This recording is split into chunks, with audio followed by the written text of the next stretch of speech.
Sometimes when I walk into my office, I get the feeling that I'm walking among the ruins of a lost civilization. Not because of the reigning disorder, but because it feels like the remains of the civilized person I used to be. Where is the damn detective?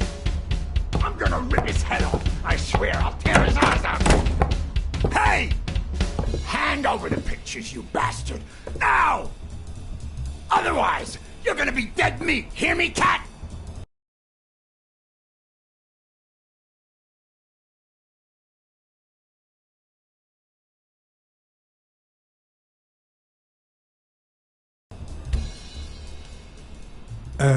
What kind of pictures are you looking for exactly? You know which ones. Me and the lady. 2 days ago. Ah. Curious, are you? Plenty of things you could learn through. I'm gonna kill you!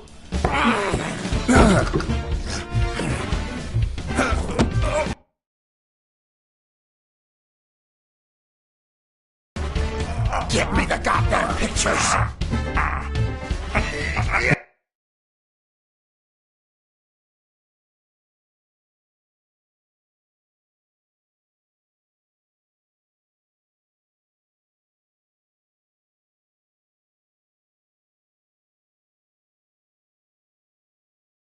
It wasn't my first time regretting hitting a guy like him.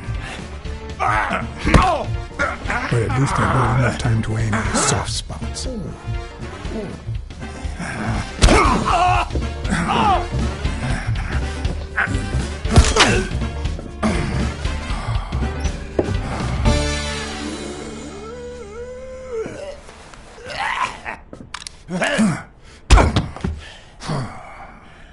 Oh, man. You broke my jaw. Well, now it matches your marriage. If you show my wife those pictures, I'm dead meat. You'll ruin my life, please. Sure, the gun didn't work, so why not shed some tears? I wasn't gonna use it, man. I've never shot a fly. And I'm no two-timer either. It only happened once, for God's sake. I'm just her bodyguard, that's all. She seduced me. I love my wife, honest to God. I even quit the damn job for her. You can't break up a family for one tiny mistake.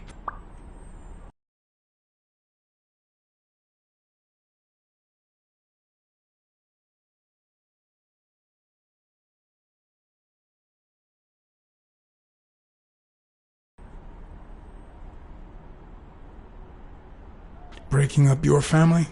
I don't think you need my help there, buddy. Okay, how about this? You give me those pictures and tell her a white lie, and I pay you 10 times what she's offering. You save my family, and you make a pretty penny. What do you say? Deal? For as long as I could remember, I had collected nothing more than bad gigs, debt, and sorrow. My self-respect and bank account were racing to see who'd hit rock bottom first. While I hated his offer, it could certainly help me start anew. Run some ads in the papers, get better clients. All right. I'll tell your wife you're clean. Get the hell out of here before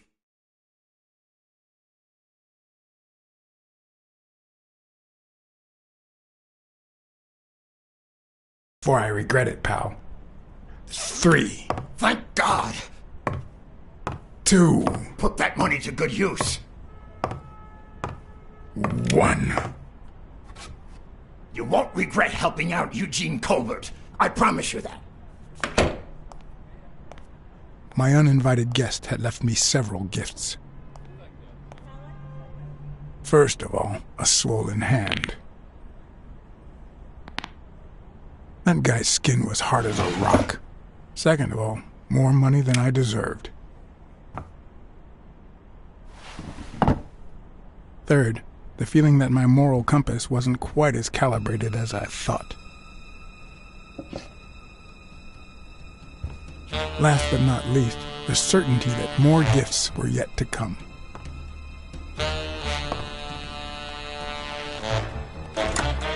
He's a nice guy. You'll,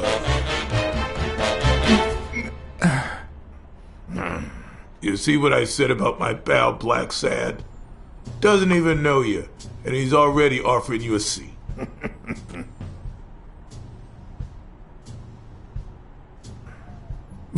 Jake's right, of course.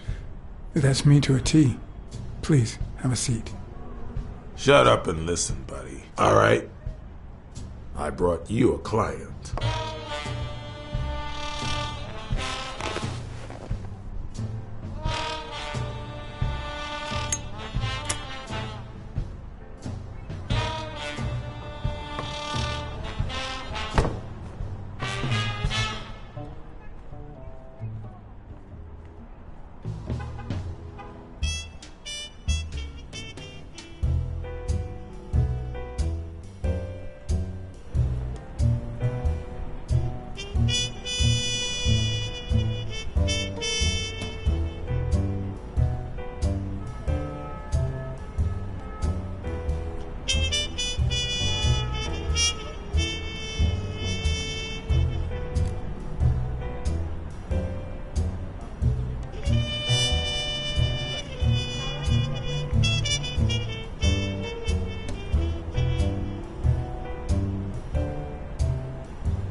And that's why we need to find him soon, or we will have a very serious problem.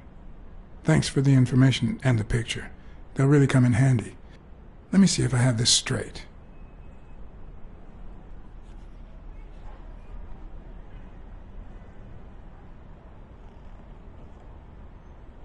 Your father, Joe Dunn, boxing manager and gym owner, hanged himself 2 days ago. Yes.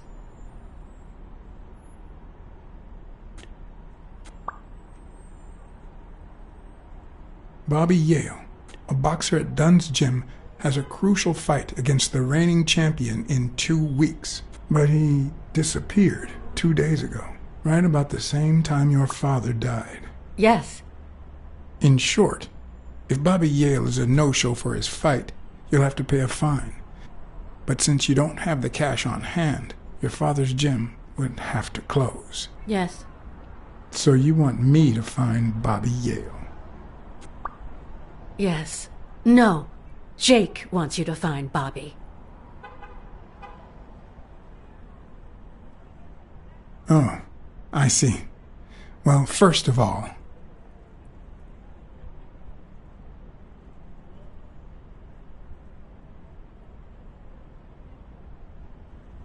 I'm really sorry, Miss Dunn. Please accept my condolences. Thank you. Damn it, John. Will you take the case or not?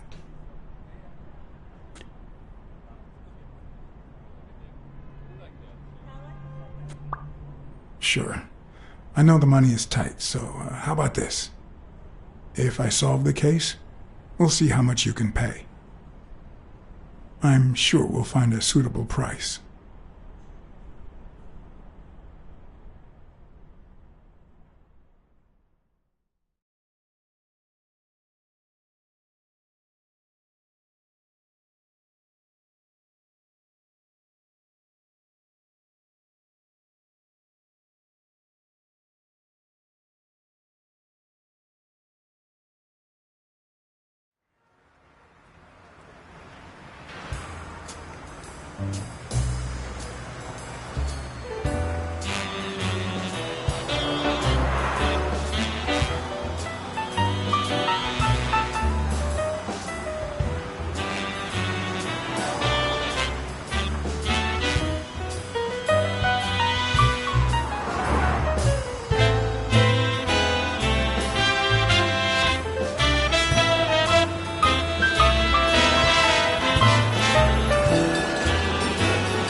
I know you already went to Yale's apartment and found nothing, but I'll search it myself at some point.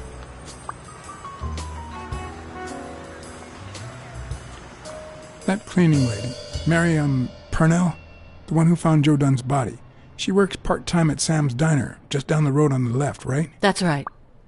I think I might pay her a visit as well. And the gym, of course, and see what I can find. Okay, I think I've got enough to start with for now.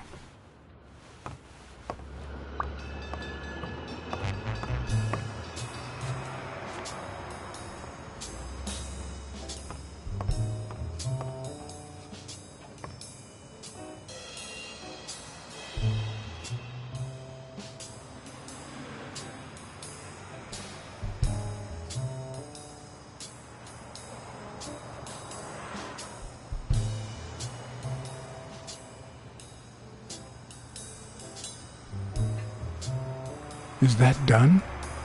Wow.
A good place to spy on Sonia.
What leads a man to do something like this? Life's already dealt me a fair share of blows, but...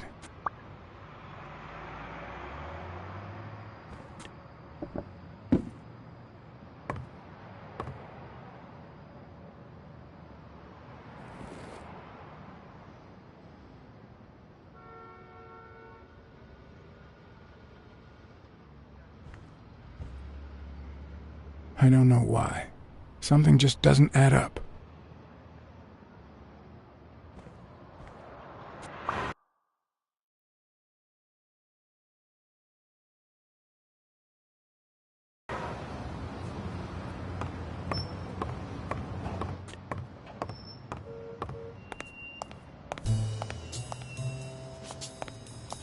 I once shredded a bag like that, just out of pure rage.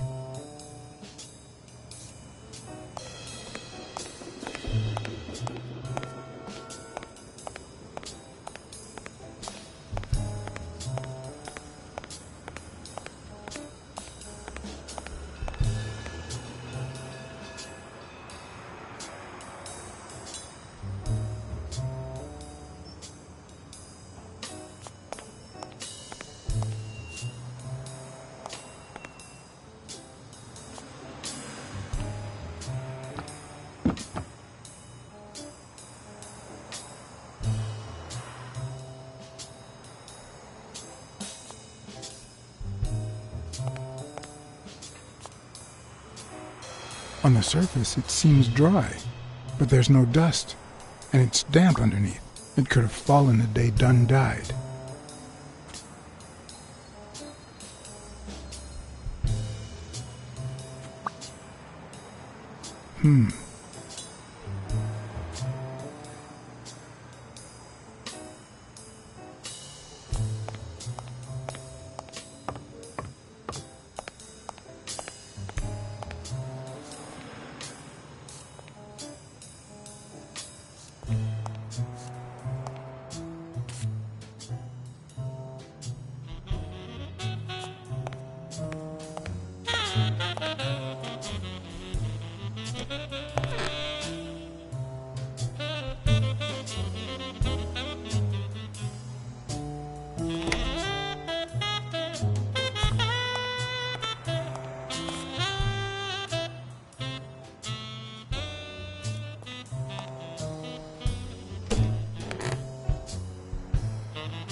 The racist brain is so full of hatred that there's no space for trifles such as common sense or, say, spelling.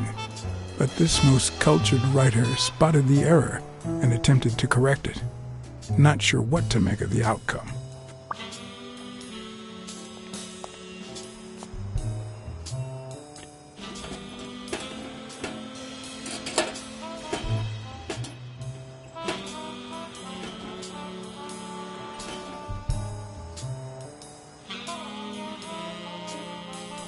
Locked. But a true detective never leaves home without his... Huh? Sometimes even the most experienced detective has to go home to get his lockpicks.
Looks like Dunn liked to measure his daughter and Bobby Yale each year. Sonia's measurements stop at 18, and there's a gap in Bobby's between ages 15 and 17.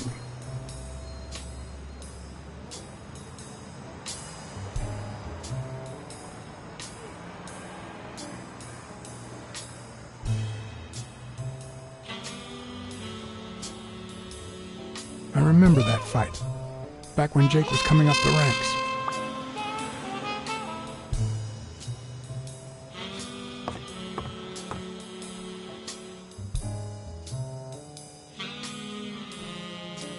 I better leave these two alone.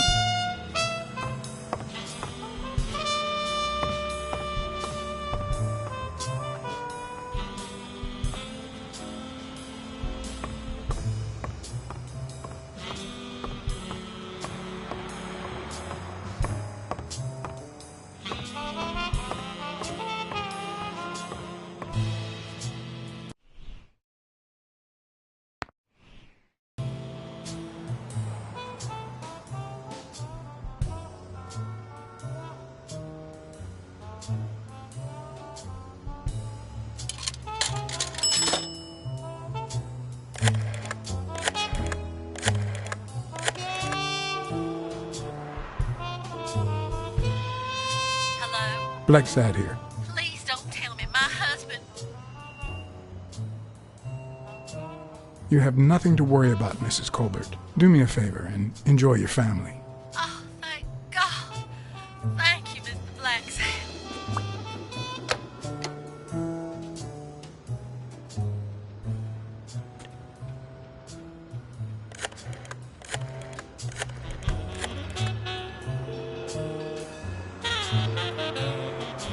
Weekly speaking, the legend of what's news. Hey, Weekly, this is... John, did you get my pictures? Yes, and... That rhinoceros has one big horn. And the girl, hot damn. You want me to find out her name? Please, pretty please. No, Weekly. Look. Just forget it for now. I only called to tell you that those photos are top class. Huh? Okay. Thanks. Okay, let's just change the subject. Hey, I heard something weird's going on at this gym. What was the name? Dunn's Gym. Didn't you have a pal down there? Can I talk to him? I heard a woman's running it now. A boxing gym. Now, that's what I call news. Actually, I'm working on a case for the gym owner. But you're putting me on the spot here. Let me settle into things before you do anything, will you? All right, but make it quick. See ya.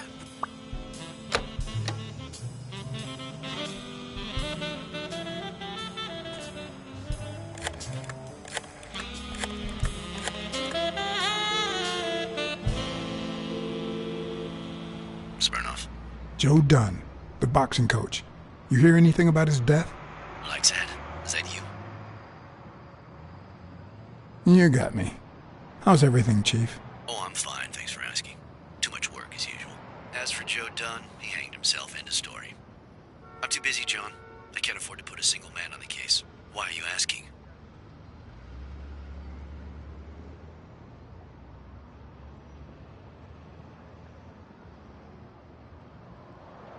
You know I'm bound by client detective confidentiality privileges. And you know I'm bound by law enforcement confidentiality. If you find anything relevant or start feeling a bit more talkative, give me a call. Always a pleasure, John.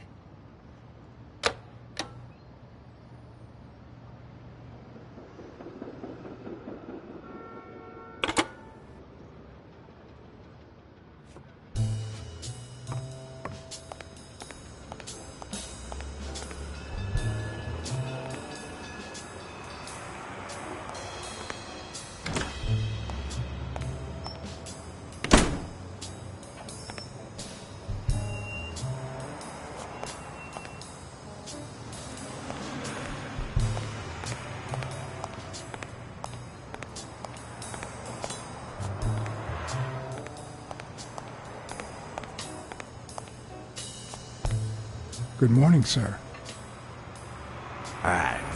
Good morning to you. John Blacksad, Private Eye. Would you mind if I ask you a couple of questions? Not at all. Proceed, Your Honor. Were you here on Sunday afternoon? Yes, indeed, kind prince. I came down to watch TV after having run the New York City Marathon in record time.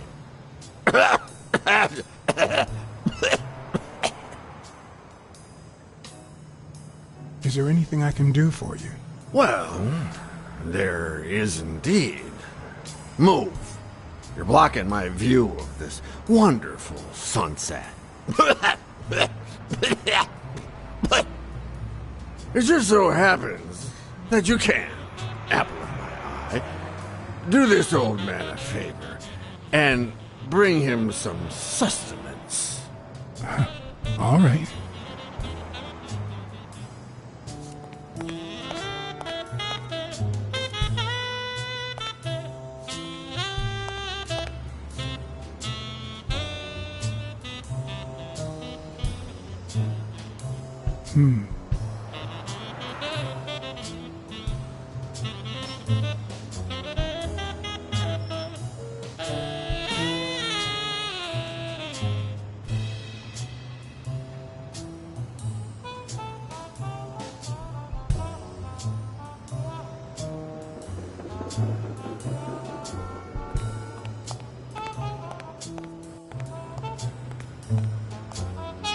I might just be the last person in New York without a TV.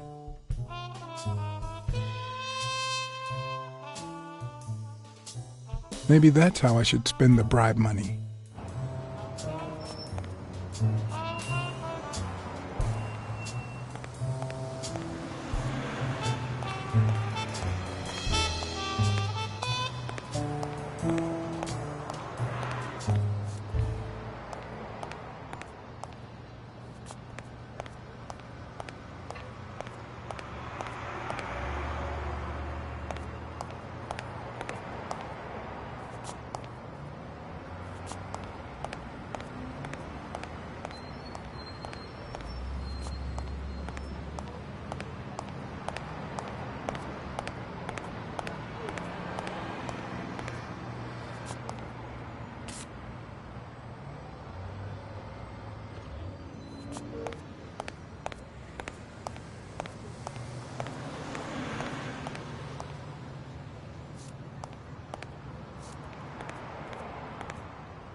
He opened it during the war? That's odd.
I hope that wasn't a client.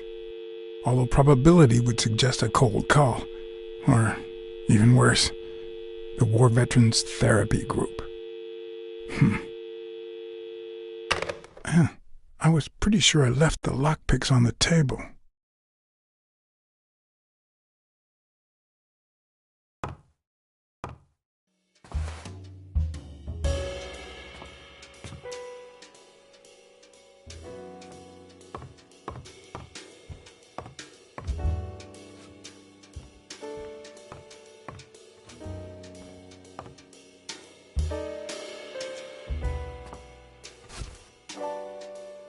Smells good. Tasted even better the day Smirnoff brought it, in exchange for a favor. A favor no cop should ever be paid for.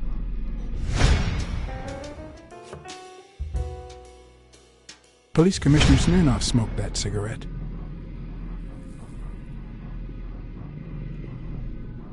Judging by the way he put it out, he was pretty nervous.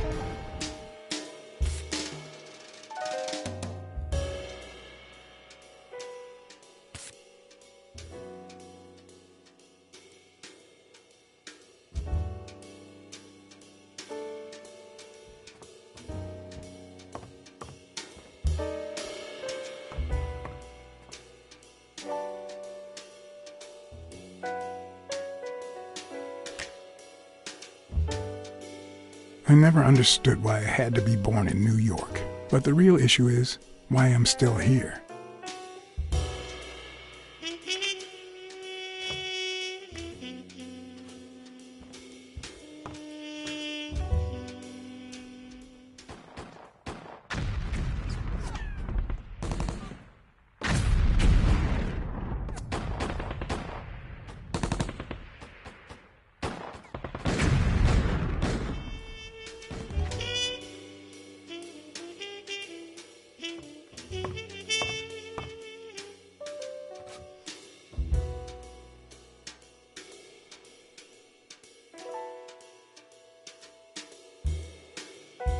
A visiting friend once told me that New York City smells like a giant bonfire. I'd say the smell is rubbed off on me.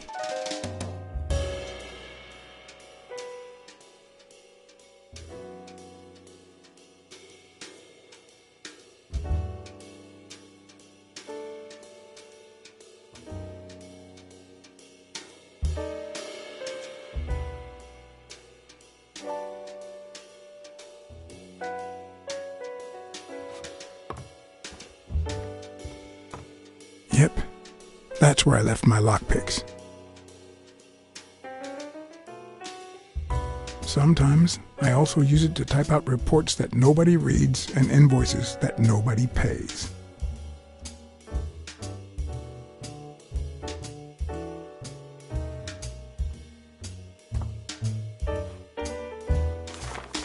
What if the only thing that keeps you going is the very thing that won't let you move on? It's too soon to say goodbye. She wouldn't hear me anyway.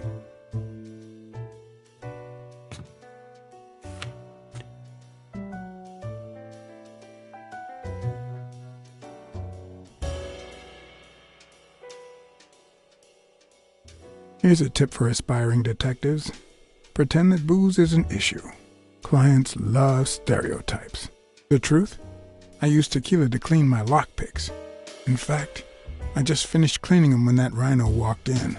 Maybe we knocked them down during the fight.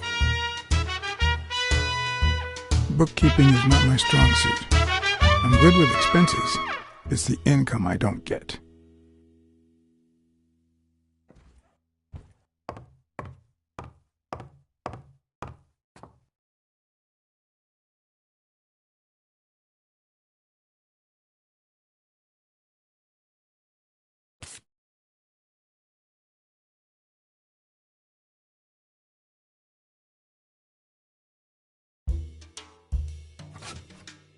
It's too soon to say goodbye.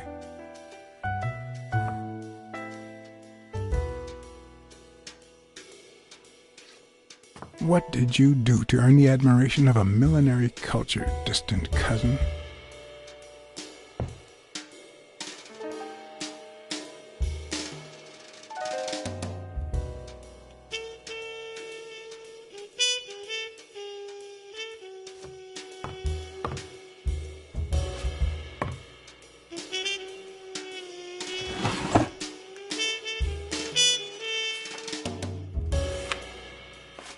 Good old Weekly did a fine job with these pictures.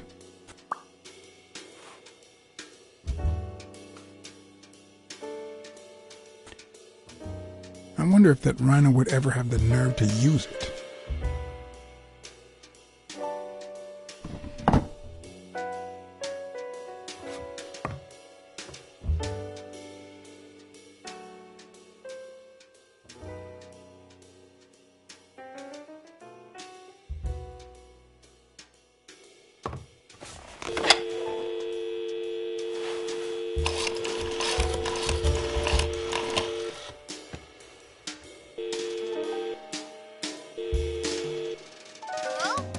Hi, Ray. Hi. Who are you? Take a guess. I already gave you a clue. I know your name, so... I don't know. That means I'm a detective. No way. My Uncle John is a real detective, and he's way cooler than you. Wait a minute. You're Uncle John. Uncle John, I guessed it. I'm a detective, too. Mom, it's Uncle John. I guessed it. You got me, Ray. Congrats. What did I win? What do you want? I want a gun. Bang, bang, bang. Bang, bang.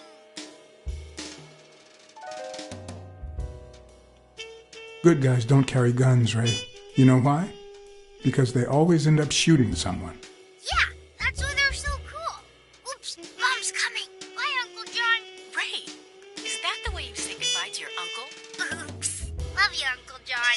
Now go put on your jacket. We're late. Bang, bang, bang. What a surprise. How are you? Hey, Donna. Bang, bang, bang. Well, I just landed an unexpected case. One that actually pays. Hey, that is unexpected. You getting paid? Yeah, can't argue with that. Hey, we're kind of in a hurry. Ray's got a dentist appointment. I'll call you soon, okay?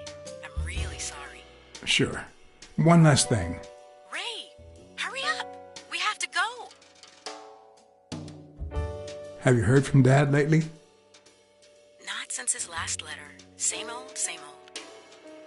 Okay, now I really have to go. Bye, John. Bye, Uncle John.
I never understood why I had to be born in New York, but the real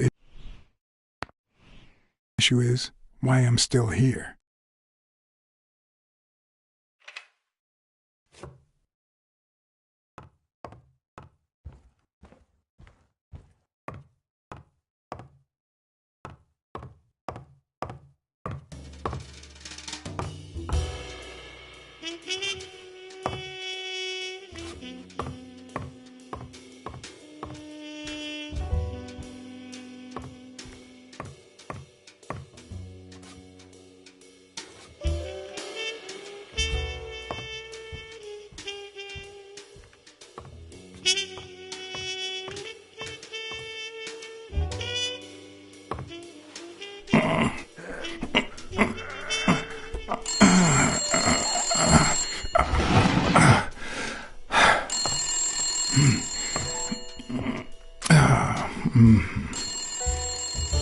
Most detectives feel safe with a gun in their pocket.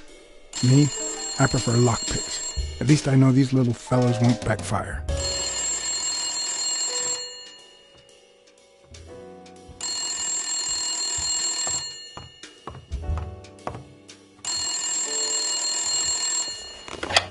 Where the hell did you go, John? I thought you were on the case. I had to run an errand, but I'll be back in no time.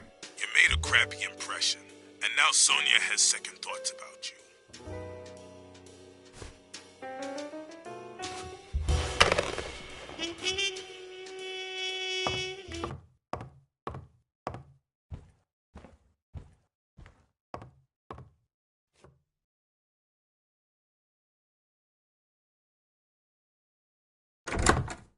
Looking back, I wish I'd never found my lockpicks.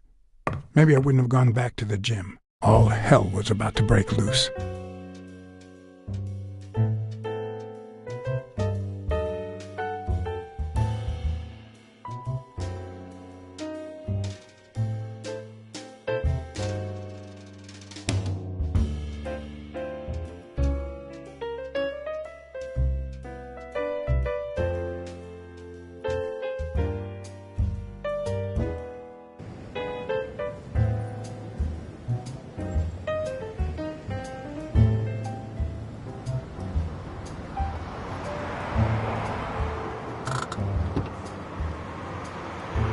Bobby Yale's place was on the way, so I decided to drop by, lockpicks in hand. The gym could wait.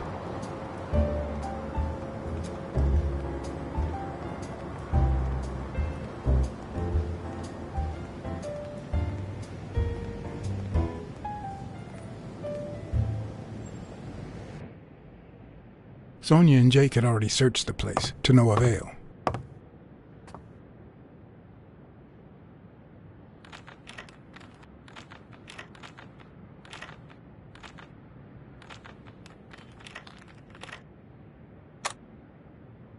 But a good detective would have better luck.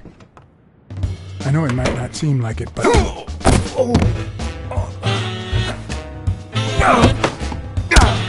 When someone hits you like that, you know you're onto something. It's only fair to show some gratitude. Well, well, well. Long time no see.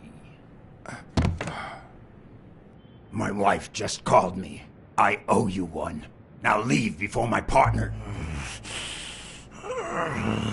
Damn cat. Well done, Colbert.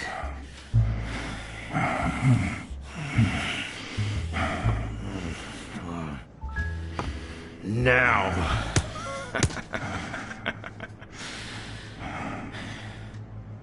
How about this? For every wrong answer, I'm gonna give it to you with this club. Deal?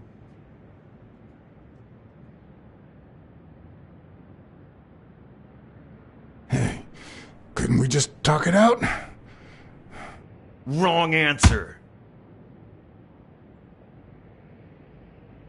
First, well, second question. What the hell are you doing here?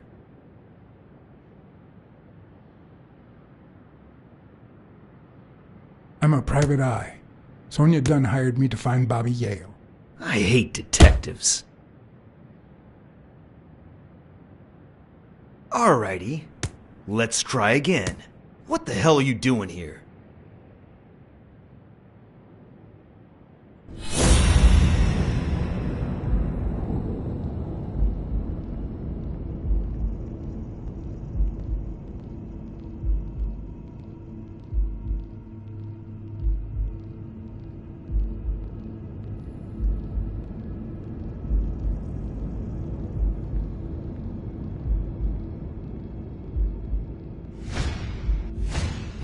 It should start to swell any moment now.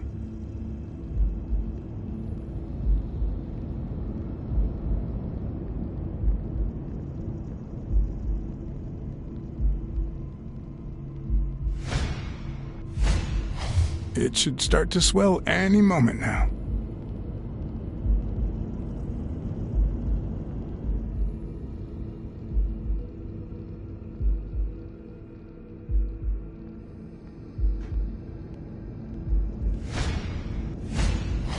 A shamrock? Is he Irish?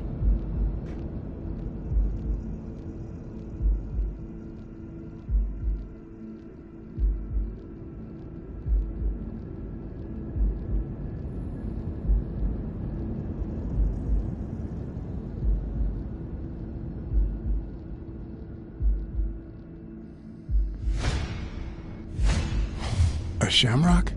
Is he Irish? One more time.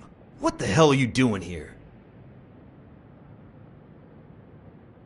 Are you of Irish descent? I've got an Irish boss, just like my friend Colbert here. I'm sure the name O'Leary rings a bell, right? Desmond O'Leary. If you live in New York City, you've certainly heard of the richest bookie in town. After everything that's happened, I was beginning to feel like this case was finally moving forward. Wrong answer! But I was wrong. Alrighty, let's try again. What the hell are you doing here?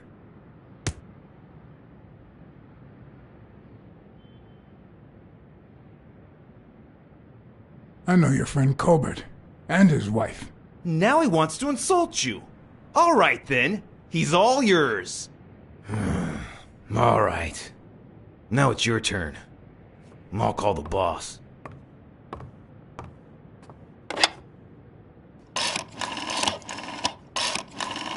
I want you to yell like I'm beating the crap out of you, okay? Desmond, we caught some damn detective snooping around Bobby Yale's place. Yeah, hired by Dunn's daughter. Safe and sound? What do you mean, exactly? Oh, sure. Will do. Colbert, stop hitting him, you beast. What a shame. We were just getting to know each other.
Mary Purnell, the person who found Dunn's body, works a block away from the gym.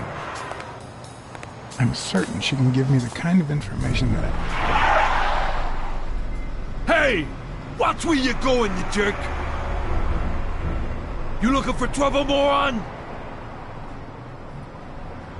Sorry. Really, I'm sorry. You better be, you wuss!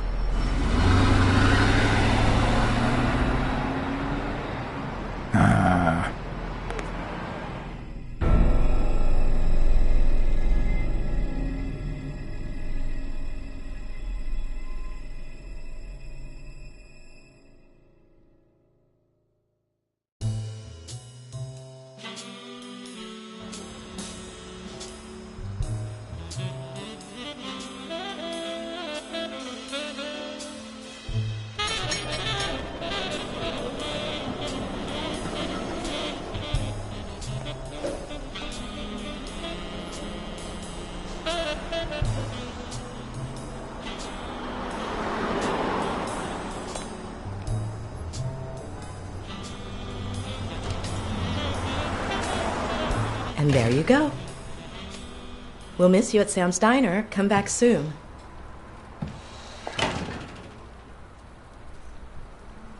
Welcome to Sam's Diner. What can I get for you? Blacksad, private eye. I work for Sonia Dunn. I need to ask you some questions about Joe Dunn. Sure, but I'm working right now. Maybe later? I only see one customer sitting at the counter, and he's asking for your cooperation. All right.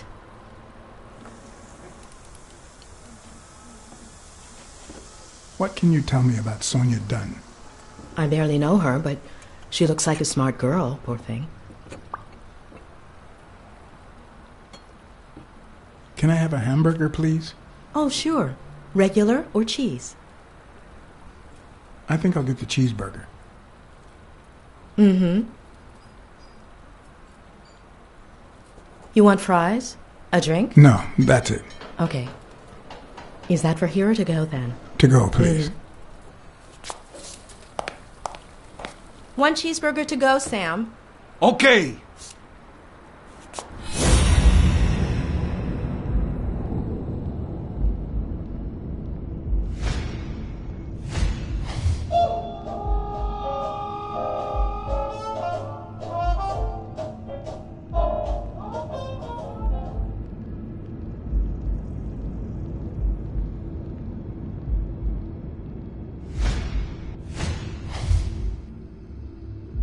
Her handwriting is nice and neat.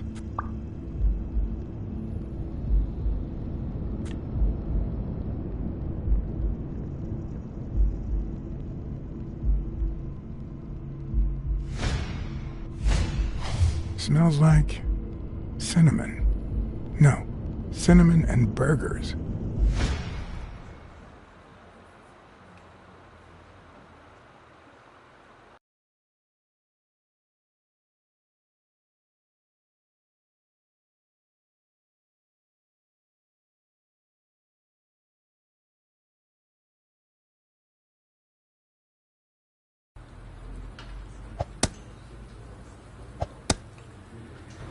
Your burger is ready.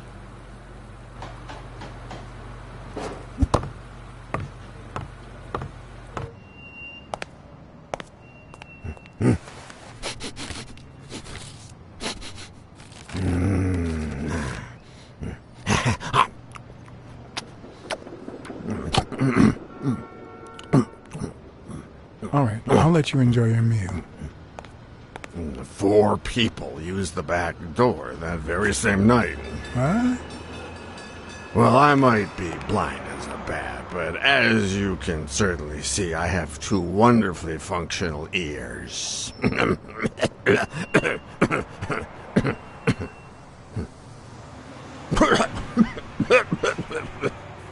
4 people used the back door 2 days ago? Yeah, that's right. Who was the first person to use the back door? Someone big unlocked the door, stepped inside, then came right back out.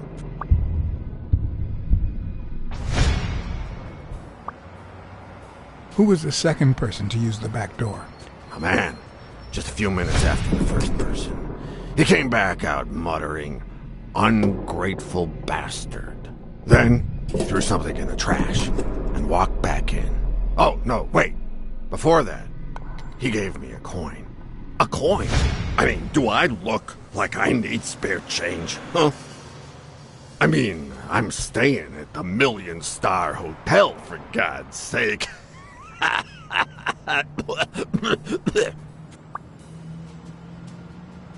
Who was the third person to use the back door?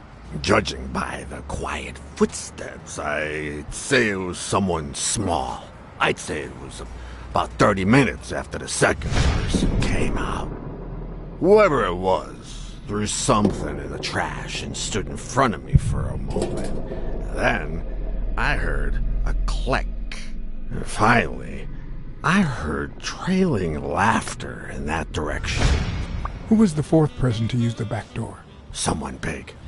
I recall heavy breathing. The person left in a hurry, running in that direction.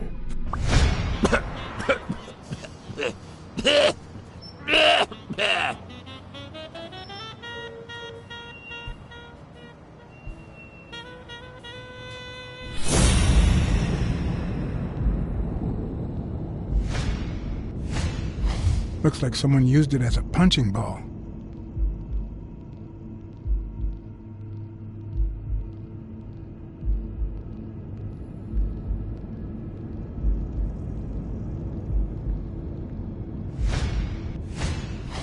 I wonder what it's like to be blind. Would I cope?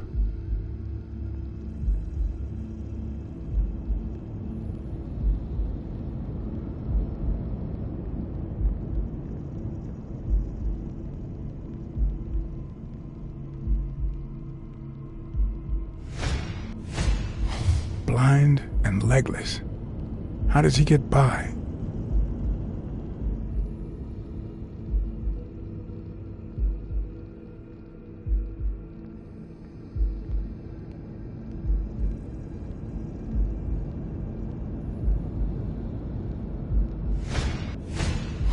Could he have been a train conductor?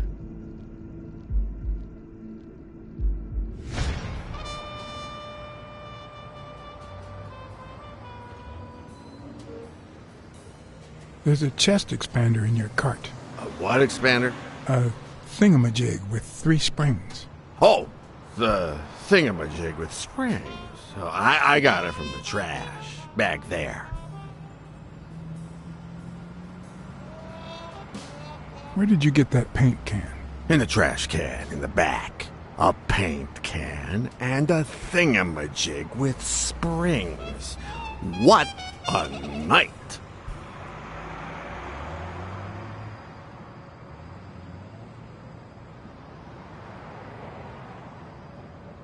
That's all for now. Thanks.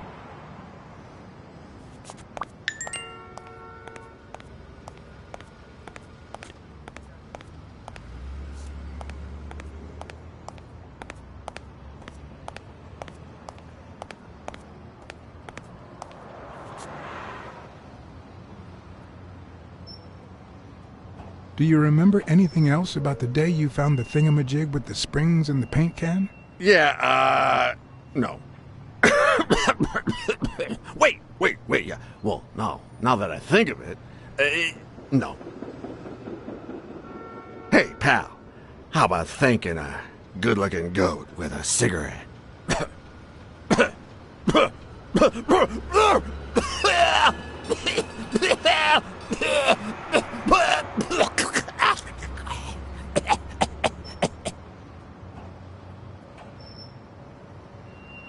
I don't think that's a good idea. You've got one nasty cough. Oh, come on. You know, cigarettes have lots of very healthy properties. Oh, come on. It's just a smoke, lady. Okay, you're right.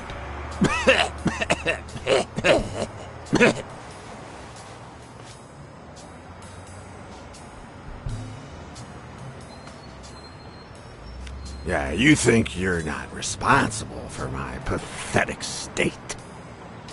Think you're not to blame? It's the government that shipped me off to war. They shipped me off, too. Oh, right. So then you know what it's like to kill, too. Well, then another sad hobo shouldn't be a problem for you, Professor. I'd rather not talk about it. Okay, I understand. Wait, but that's not what I wanted to say. Oh, well, you know we goats tend to jump from one thing to another.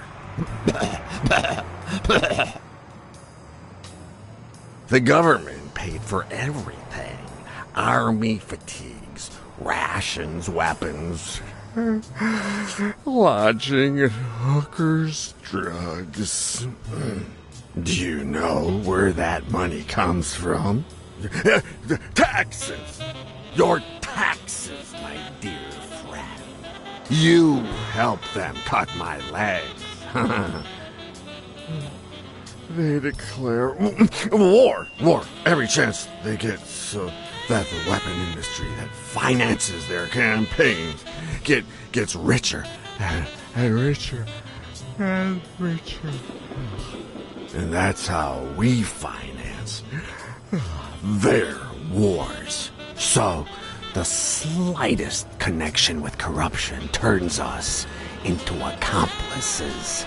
Unless one manages to keep at arm's length. That is what I did, my loyal disciple. At the Million-Star Hotel.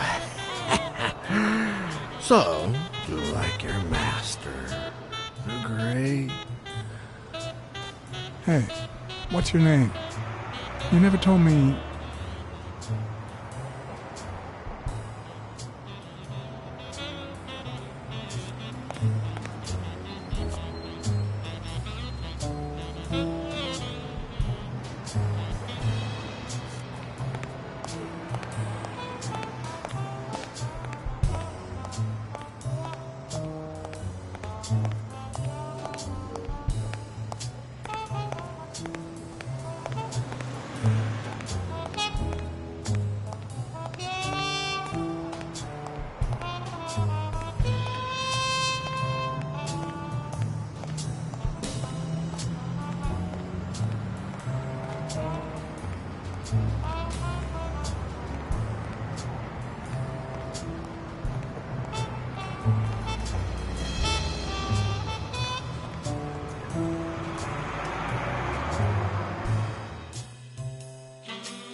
What do you think about Jake Ostiambi?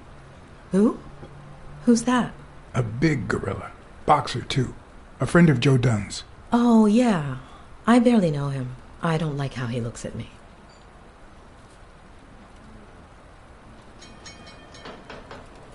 Any ideas where Bobby Yale could be? How am I supposed to know? He's rarely there when I clean the gym. Bobby seems like a nice kid, but I barely know him. Can I ask you about your job? Which one?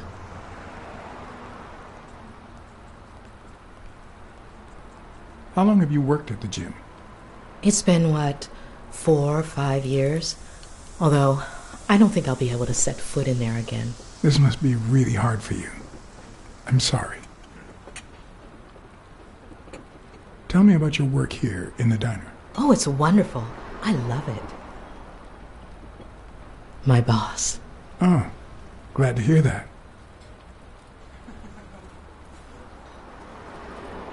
Other than the diner and the gym, you don't work anywhere else, right?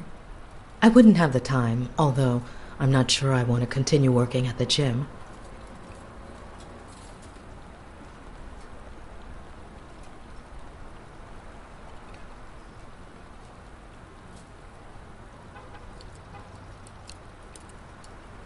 It might be best to stay away from the gym, at least for a while, for your own well-being. In due time, things might change. Joey used to say the same thing. Maybe. I don't know. Thanks.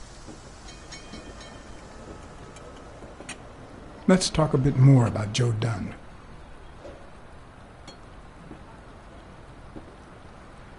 Can you tell me how you found Dunn's body? Well, I thought I was alone. I clean early in the morning before Mr. Dunn comes in. Oh, so you have keys to the gym. Yes, of course. There was paint on the floor, so I thought it'd be a busy morning. And then I saw him, hanging there, like a baby mobile over a crib. Then I think I panicked. When I calmed down, I called the police and waited outside. Sorry, that's all I can say. Don't worry. But if you remember anything else, let me know. What kind of boss was Joe Dunn? A good one. Always paid on time, never raised his voice. If I asked for the day off, he even cleaned the gym. How was Joe Dunn outside the gym? I wouldn't know. I only saw him at the gym or right there. That was his spot. I think everyone liked him. Thanks, but I still don't get why he'd commit suicide.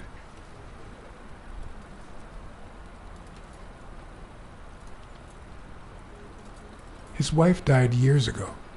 Maybe he never got over it. Yeah, I don't know. Or maybe he did. That was a long time ago. I heard his relationship with his daughter wasn't ideal. Oh, really? Poor man. I don't have kids, but that has to be really hard. Maybe he simply had money issues. Yeah, I don't know. Could be. The gym didn't really get that dirty lately.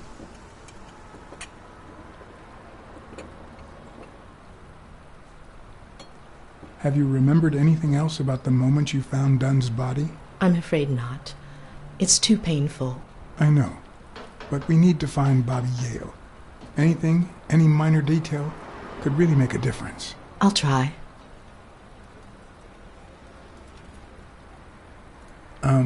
Sorry. I think that's it for now. See you around. We'll miss you at Sam's Diner. Bye-bye.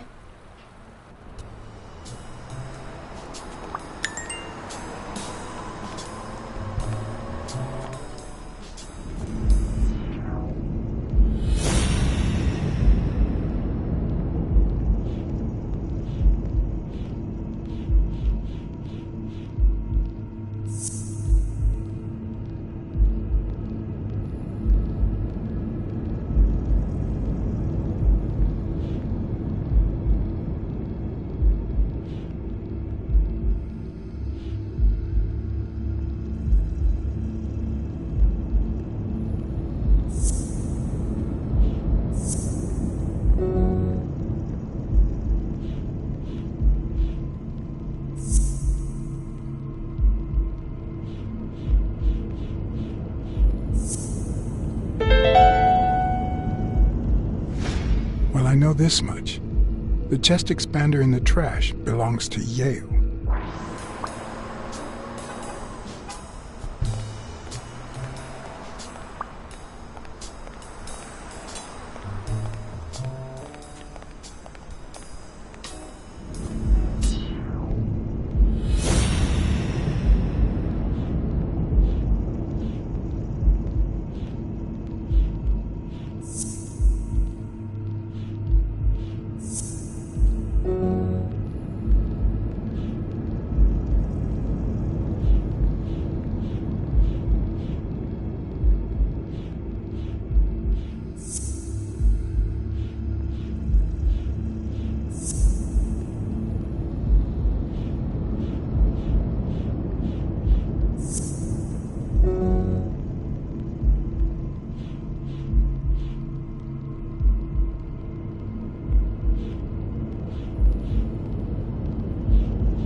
Thank you, Mr. Blacksad. Does the postman always leave your mail on the floor? I don't know, I...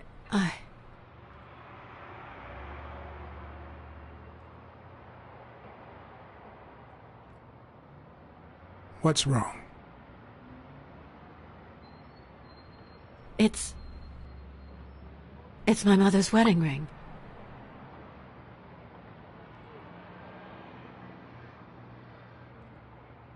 Had it been stolen? I don't know. My father wore it on his pinky finger after she died. Not always, apparently. Will you find out why? I'll try. But there's something else I'm worried about. This might have something to do with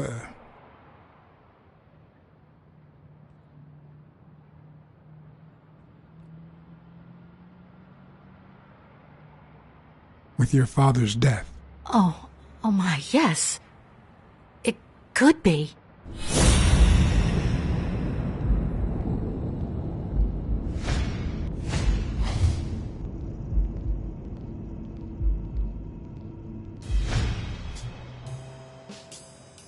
What the? What's wrong? Someone's taking pictures from the rooftop. Are you sure? I'll go take a look. Now, who's that rope for, Miss Dunn? Weekly. What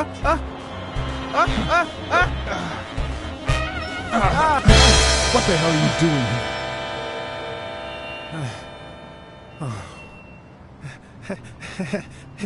Hey, look! Isn't that Cassidy?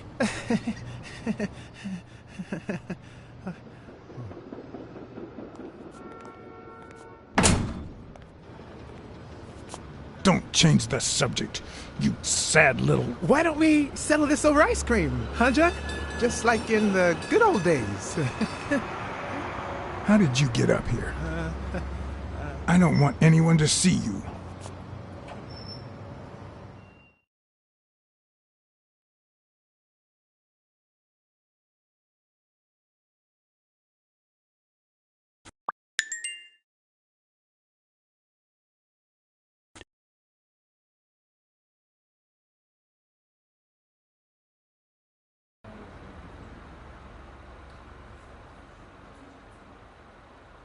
Everyone, even the most hapless of creatures, has a gift. Something that makes them special, that makes them worth knowing.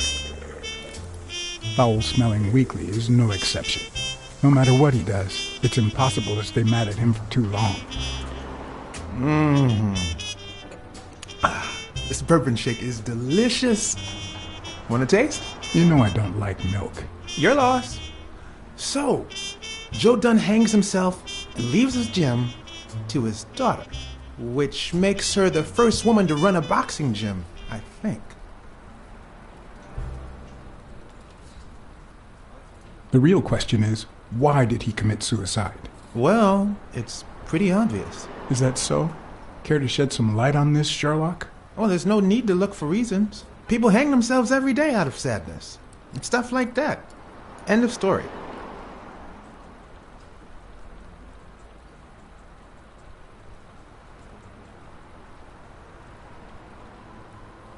I'd say he never recovered from his wife's death. But he'd recently fallen in love with another woman. Maybe he thought he was betraying his late wife.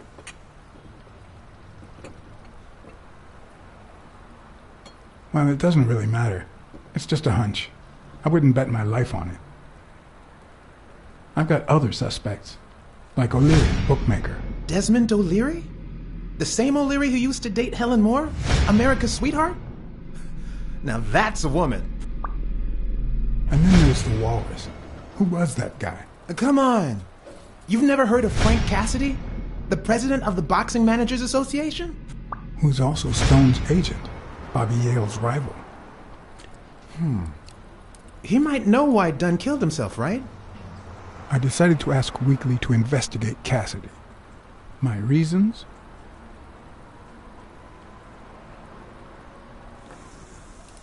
Weekly had already proven to be nosy.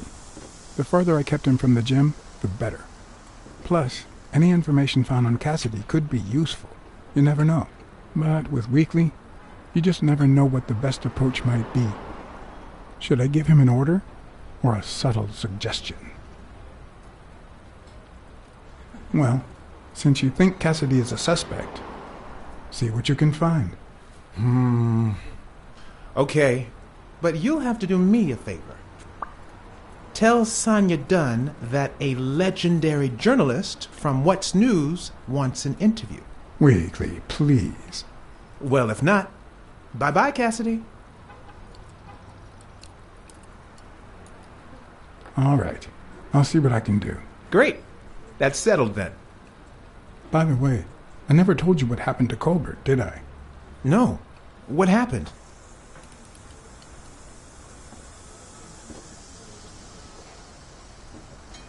The rhinoceros came by and offered me money to keep quiet. Wow. Are we talking petty cash or big bucks? The latter. That's my boy. Good job, Blacksad. Half the money is yours. Yeehaw!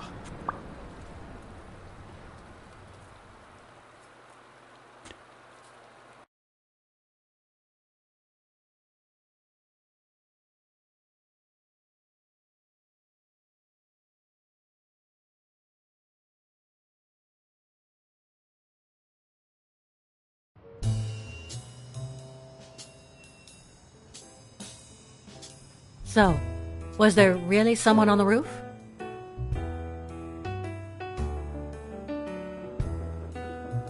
Yeah, but he was faster than me. I couldn't get my hands on him. A fast spy and a slow detective. This must be my lucky day.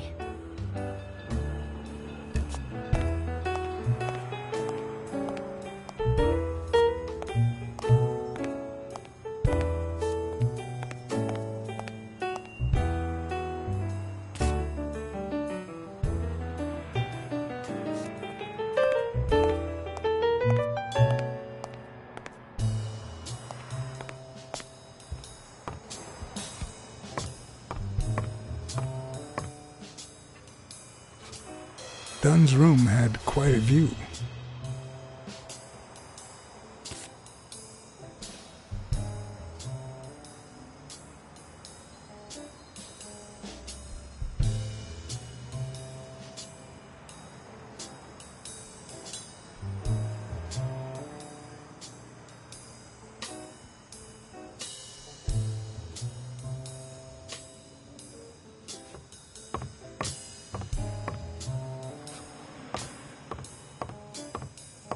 A happy family?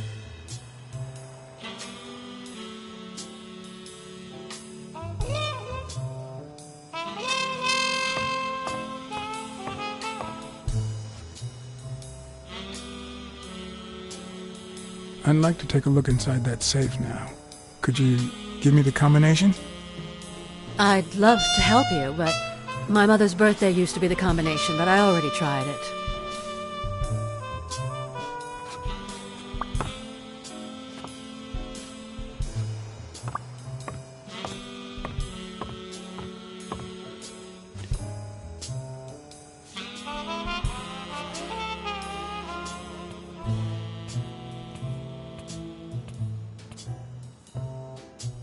Dunn kept files on the gym's staff and clients. Name, address, and date of birth.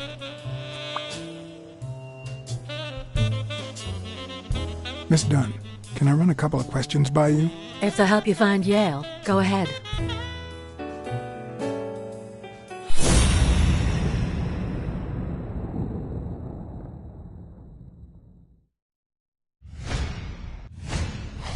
Big, bright eyes.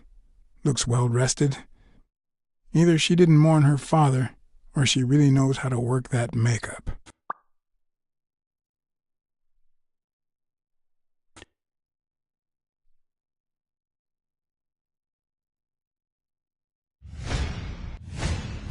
Nice and steady heartbeat.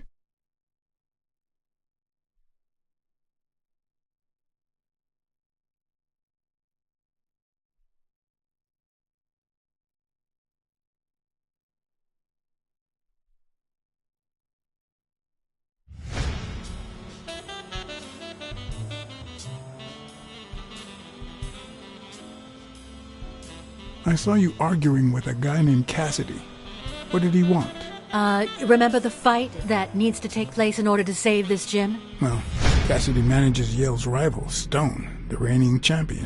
If Bobby doesn't show up, he'll lose money. Maybe not a lot, but enough to care. Did you find anything interesting in those papers? No. Investigation work takes time, as I'm sure you know.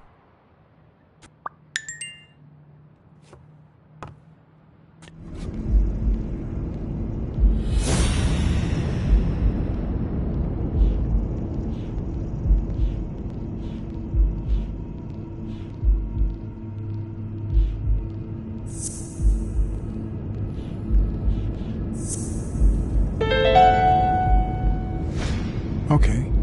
Mary put the wedding ring in the envelope and wrote Sonia Dunn on it. But why did she have the ring in the first place?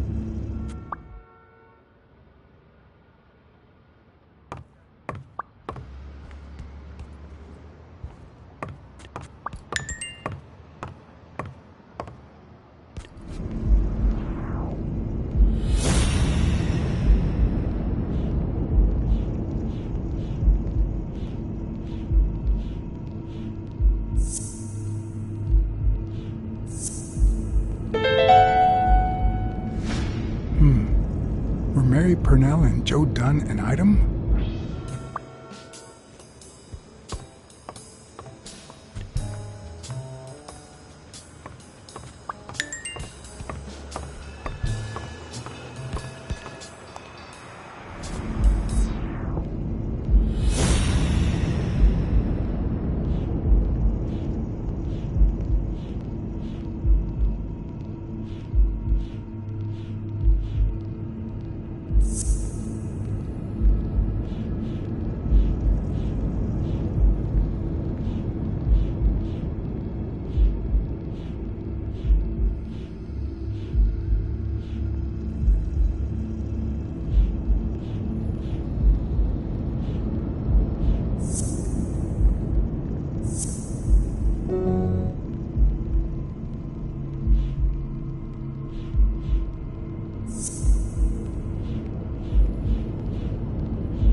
Thanks, pal. So, what else can you tell me about Dunn's death? Well, not much. My memory's not what it used to be.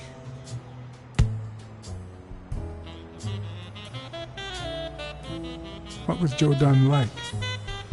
He was a decent man.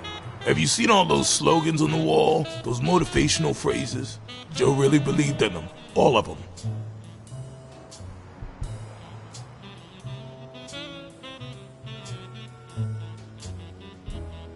He played the saxophone, right? Yeah, pretty well for a white boy. But he quit when his wife died. Makes no sense, right? I mean, nothing draws chicks like the brass. Why quit when you're finally free? Ha ha ha ha.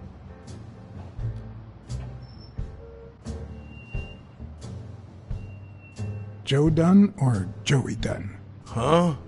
Nobody called him Joey. Well, maybe his wife. Although, she didn't call him anything after she died.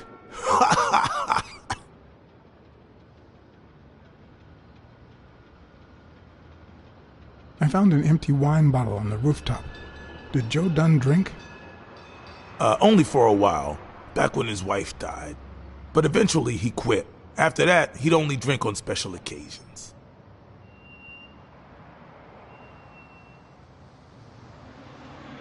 Do you have any idea where Bobby Yale could be?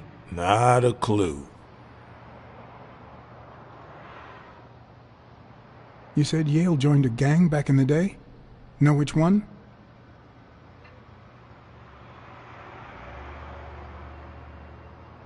Hell, I don't know, John. This is New York City. There are more gangs than people. I dropped by Bobby Yale's apartment. I think he might be involved with O'Leary, the bookmaker. You sure?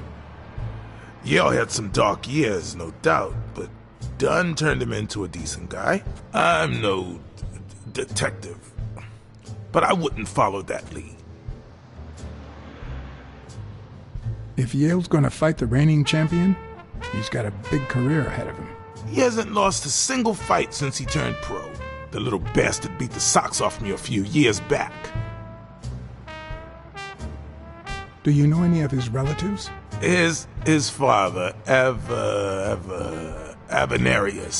Avenarius? The boxer poet? Didn't he disappear 20 years ago? Yeah, and his wife, Bobby's mom, died shortly after. Dunn is the closest thing the family the poor kids had ever since. That explains the poetry book in his locker. What can you tell me about Sonia Dunn? She's hot, ain't she?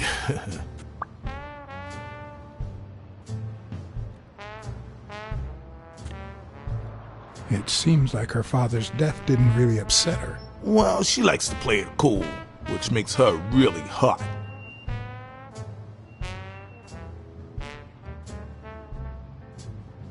You two seem to get along nicely. Well, I've known her since she was a baby. But she sure has grown, if you get my drift. I hadn't seen her since she left for college about 4 years ago. Dunn wasn't black, but he allowed you and Bobby Yale to train here. Yeah, this was the first integrated gym in the city, I think. But not everyone liked that, hmm? You've seen the graffitis, right? If I get my hands on that bastard... I better let you get back to your drills. All right.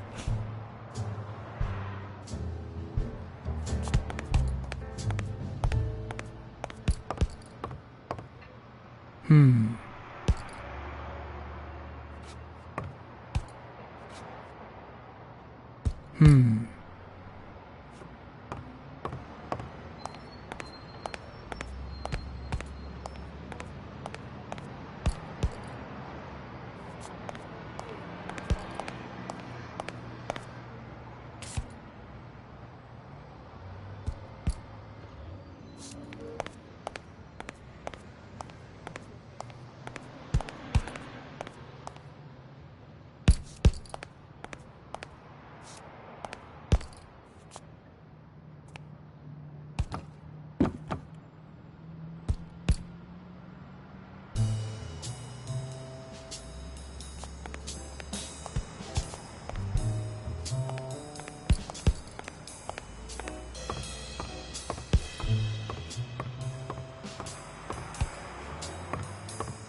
I don't know why. Something just doesn't add up.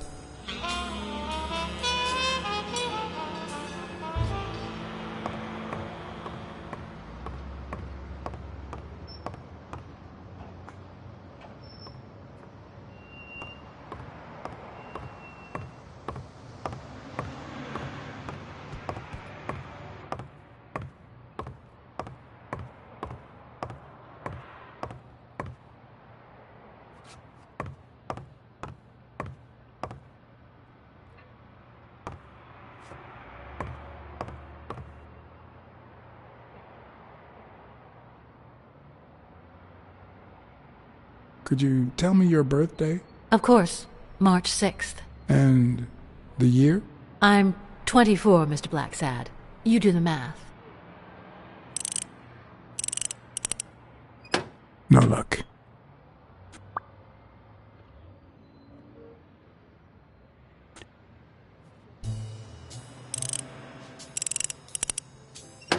Damn.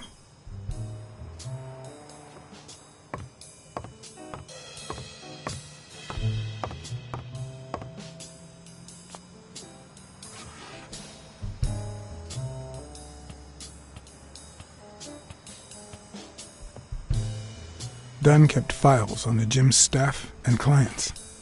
Name, address, and date of birth. Did you find anything interesting in those papers? No. Investigation work takes time, as I'm sure you know.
I don't even want to imagine Weekly falling from up here.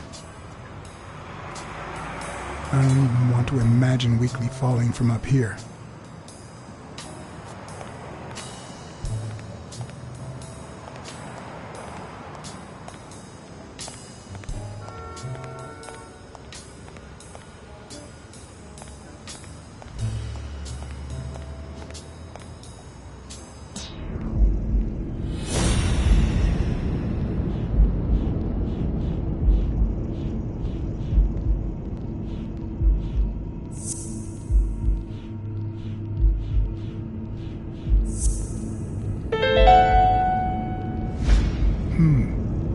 What if Mary's birthday is the combination to the safe?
And there it was, Mary's birthday, a week prior to that very day.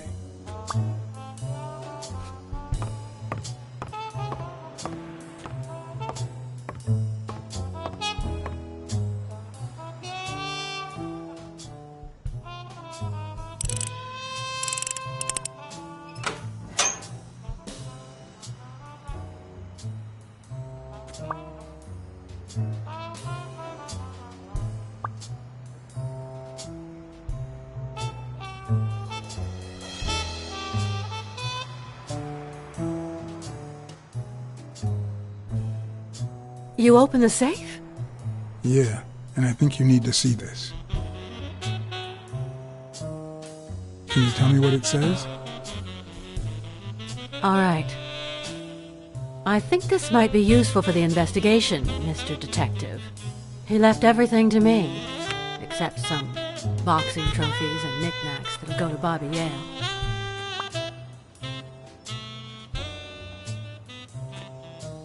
Do you think Bobby Yale read it before he disappeared? Maybe.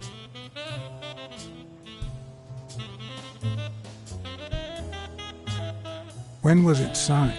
It was written 4 years ago, just weeks after I moved to Buffalo.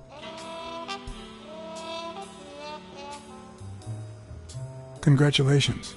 You're one lucky lady. I'll pretend I didn't hear that. All right. Thanks.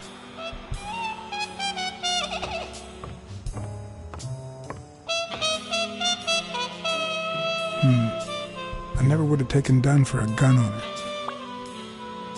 A few bucks. Just petty cash.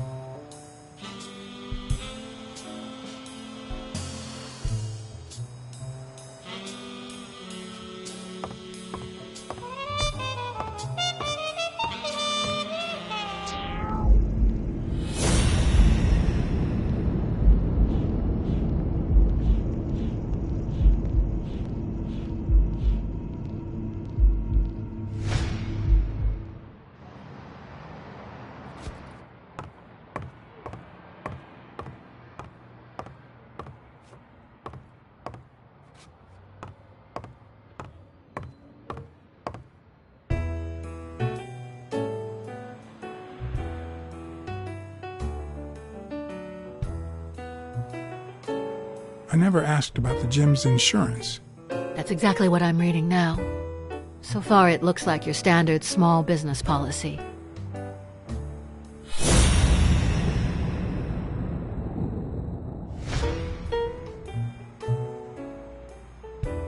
You see, I've got this friend. He's a journalist, and the thing is, well, He would like to interview you. Why? A woman running a boxing gym? That's quite the story. And how did this friend of yours find out, exactly?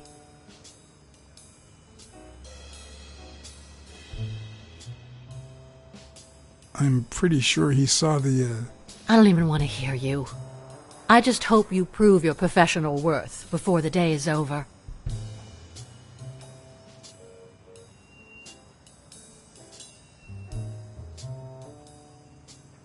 Did you and your father get along? Let's just say our relationship got better when I left for Sunny University. An 8-hour drive from here. Meaning? I'll lay it out for you, Mr. Blacksad. My father, Joe Dunn, disappeared the day my mother died. He became a shell of himself. Joe Dunn, my legal guardian. A man who gave me food, shelter, clothing, and an education. And that's more than you need to know.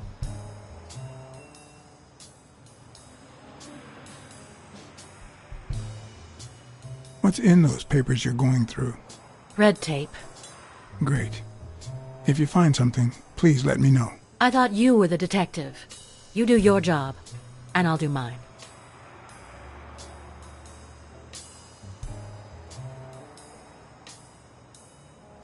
What can you tell me about Jake? I thought you were friends. Guess I was wrong. He and my father were friends, so don't go down that road.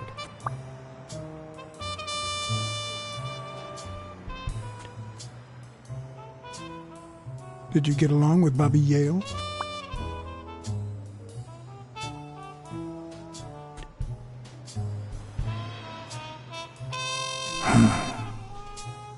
Okay. Forget it. I wouldn't give a damn about him if it weren't for this stupid gym his stupid fight is supposed to save. Happy?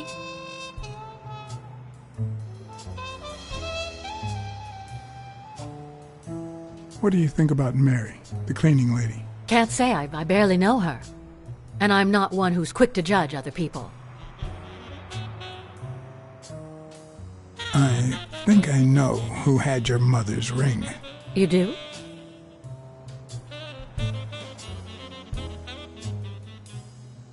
Mary Purnell. I think she was in love with your father. Thank you.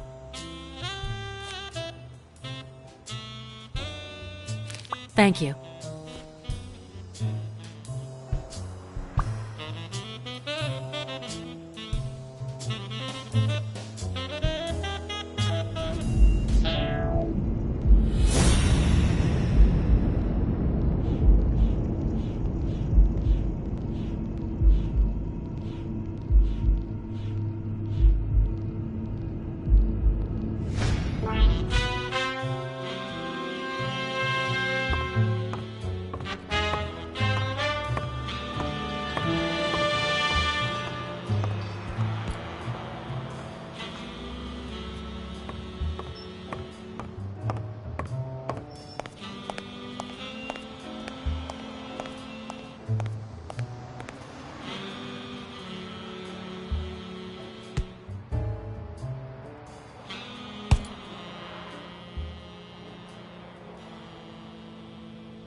Did you know Joe Dunn had a gun in his safe? No way, man. He hated firearms. Although... when Bobby Yale was a teenager, he went through a crazy phase. Even dropped out of the gym and joined the gang. Nothing serious. Early one morning, he broke in the gym. Joe was already here and caught him red-handed. Bobby pointed the gun at Dunn and ordered him to open the safe. So, Joe opened it and asked Bobby to put the gun aside, leave the gang and start boxing again. I got here 5 minutes later and found Bobby crying like a baby in Joe's arms. Then he just stood up and put on his gloves.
Hey, it's me again.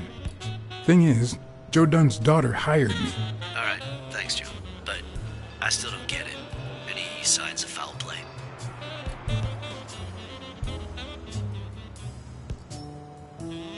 His pupil, Bobby Yale. No one's seen him since Dunn hanged himself. Well, his coach killed himself a few weeks before his big fight. Must be drowning his bad luck in booze in some gutter somewhere. So, are you gonna help me? Why should I, Mr. Client Detective Privileges? Anyway, I'm afraid I don't have anything useful to share. And it seems like you don't either. But if you do find something, give me a call.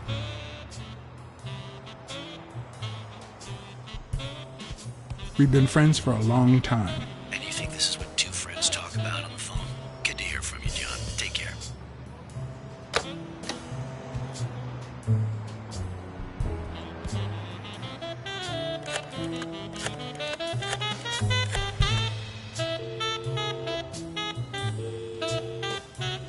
Smirnoff.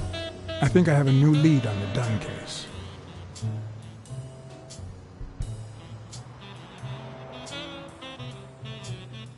I found racial slurs painted on the lockers at Dunn's gym. He was pretty open-minded about racial issues. Maybe his death had something to do with that.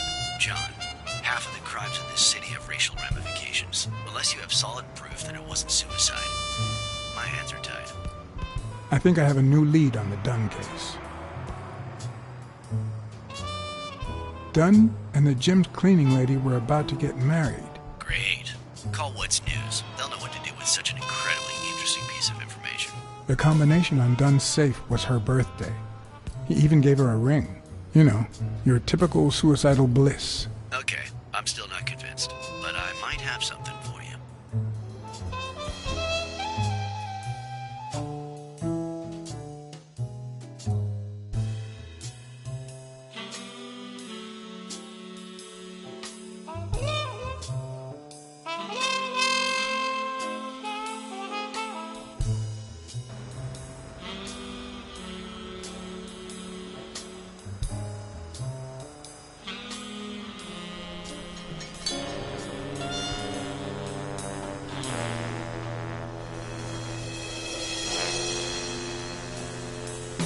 Life is often off-key, like a bad song.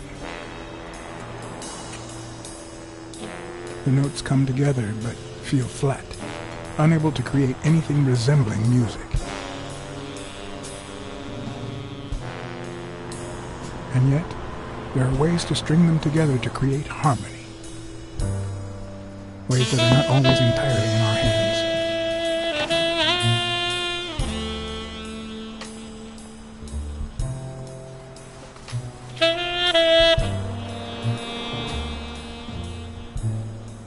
You look tired, John.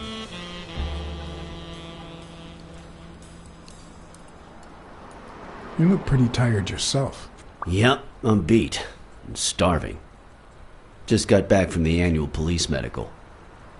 Not only did I have to fast, but I also had to chug 2 enormous glasses of water. John, you alright?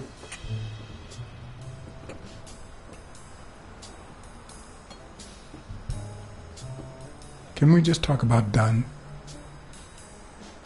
Okay, no problem. The thing is, I'd love to help you out with this case, but I can't. You know I work for the state of New York. If I had any information, I couldn't share it with a private eye. Even if it was lying on top of this table.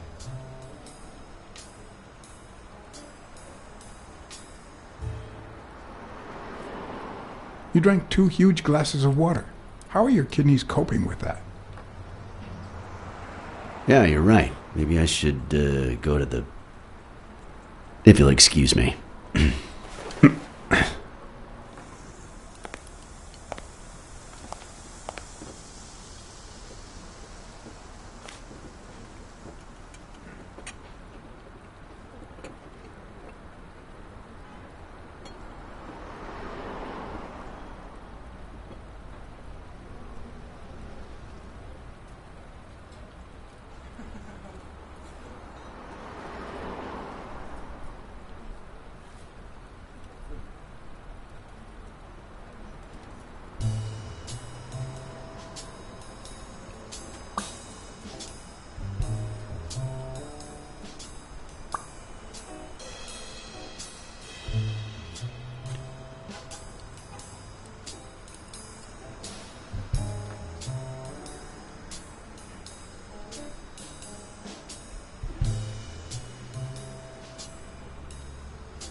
Interesting.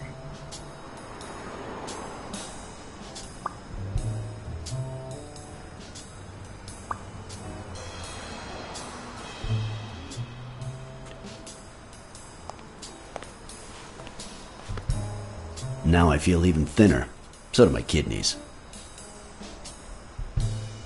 Thanks. Truth is, John, it all seemed clear to me before, but now... Please, promise me you won't take the law into your own hands. I'd like to think we're not just vigilantes. Sure, you can trust me. I give you my word. All right. In any case, keep me posted, will you? Friend, you can count on it. Take care, John. As always, Smirnoff had given me new, potentially relevant information. Not to mention second thoughts. When an old dog like him gets that serious, one must be prepared to bite.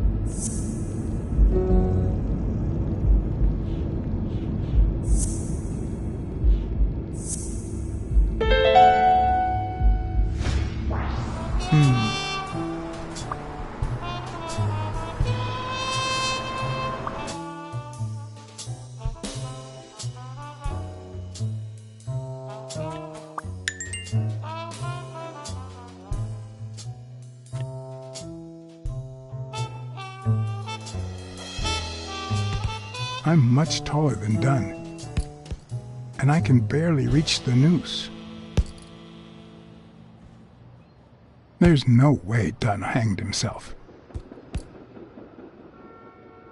Not on his own, at least.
Bobby, I don't know if you had a motive to kill Dunn, but you certainly had the murder weapon.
Bastards. The proud South. Smells like paint.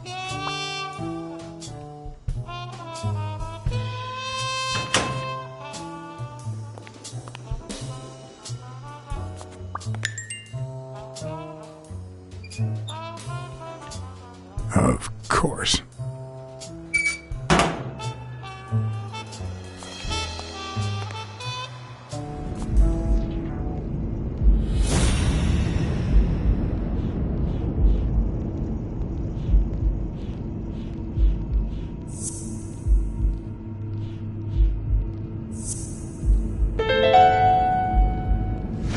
Arthur Tucker painted the racial slur on Yale's locker.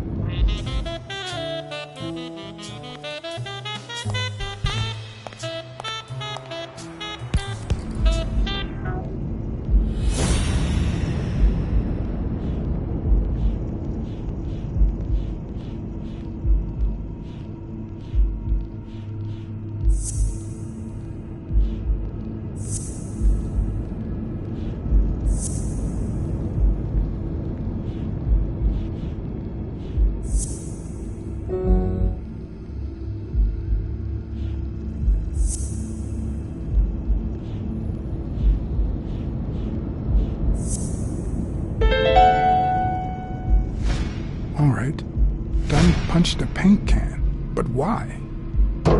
Wasn't he calm and composed?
Not all folks are as open-minded as Dunn. I happen to know who painted the lockers. Arthur Tucker. I knew it! I knew it was him, that bastard. I'm gonna whip the white out of him.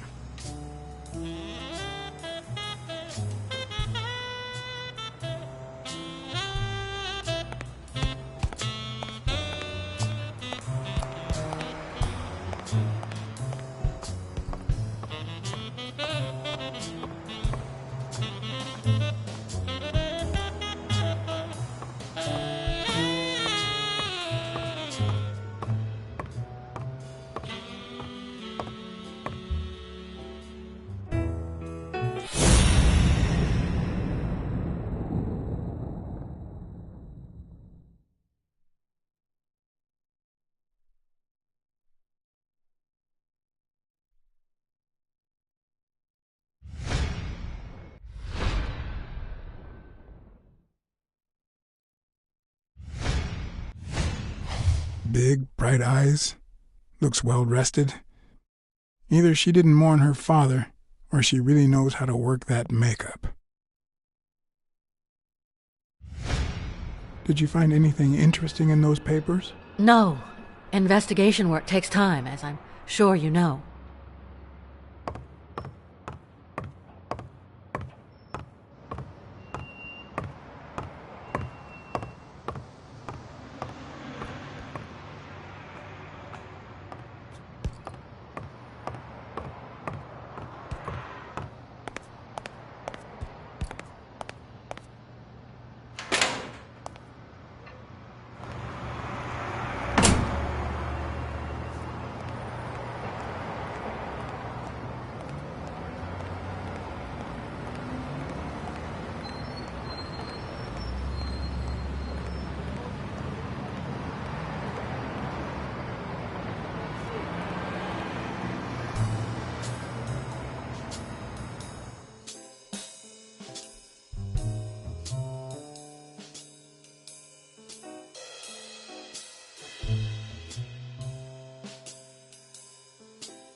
I know you're hiding something. What?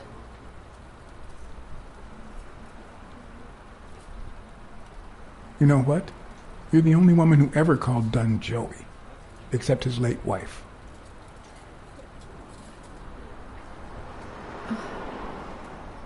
My goodness. I can't talk here. My shift is over in 10 minutes. Can you wait a while? Can I get a refill over here, Mary? Coming right up.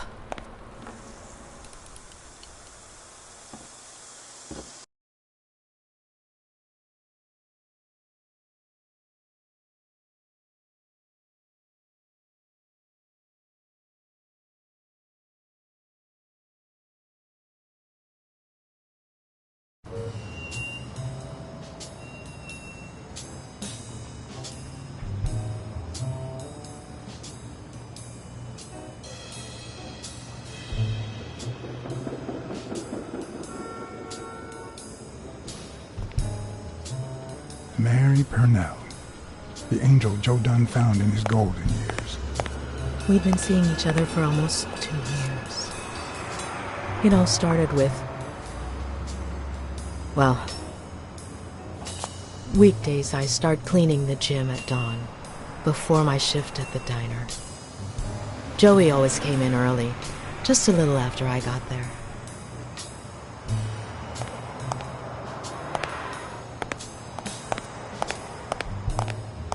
He used to say it was the best time for the worst task of the day. Oh, I know exactly what he meant. Worked out first thing, huh? Oh, no. He used to say that showing his boxers how to fight was exercise enough. Paperwork. He just hated it. But that was just him. Instead of putting off the things he couldn't stand, he did them as soon as possible. One morning, he saw me crying. I was having a rough day and...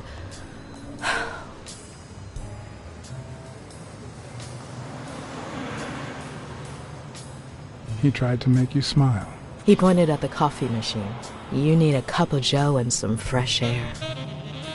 That was the first of many cups on the rooftop.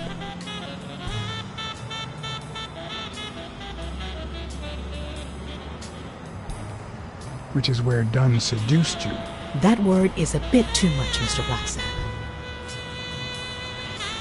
You might be too young to understand this, but real love has little to do with seduction.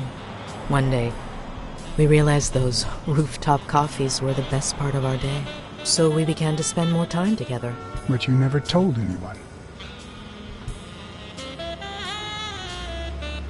Or perhaps you told someone else? No one. Joey didn't want Sonia to hear about it from someone else before we were sure of the relationship. He was afraid that our relationship would only make matters worse. Until one day, on the rooftop, we realized just how serious our relationship was. And we decided to turn those moments into a lifetime. So he asked you to marry him? Yes, of course. He gave me the wedding ring and we decided to tell the world.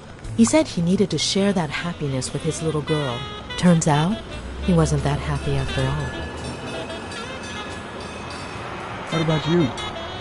How did you feel about telling Sonia? Maybe you already noticed I have a slight cold. I really should be heading home. Thanks for sharing all that with me. Take care. I lost my scarf a while back, not sure where. And now, if you'll excuse me, that's my bus stop. A pleasure to speak with you, Mr. Blacksad.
I'd prefer a yellow Cadillac, but I can't complain.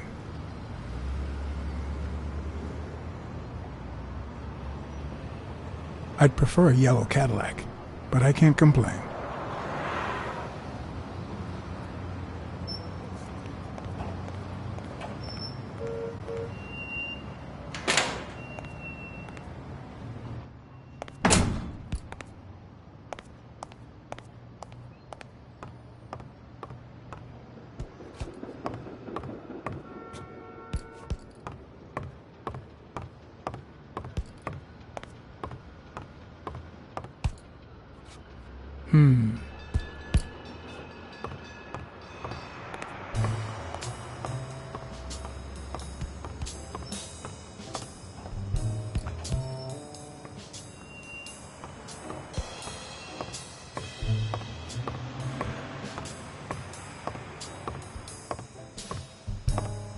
Did you find anything interesting in those papers? No.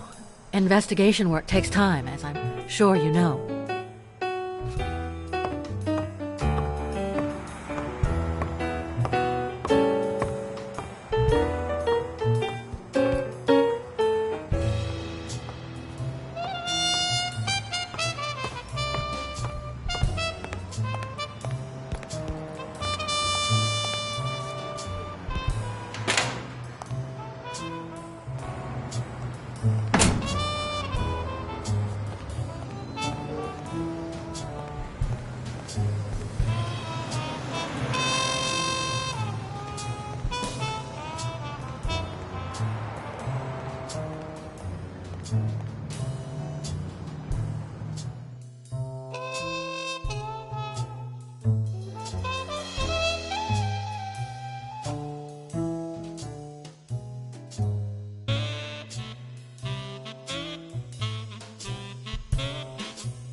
Just turned off the grill. You all got about 25 seconds to order your last burger before it goes cold, you bastards! Hey, if it isn't Miss, I'm so sorry. Well, I'm sorry too, because we ran out of sissy menus. Your dad and brothers ate them all. So, you got anything to say to Sam, little kitty?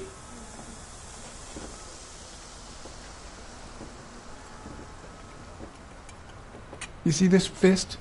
I used it to knock down a rhinoceros today. But you know what? I've got another one right here, and it's jealous of its twin.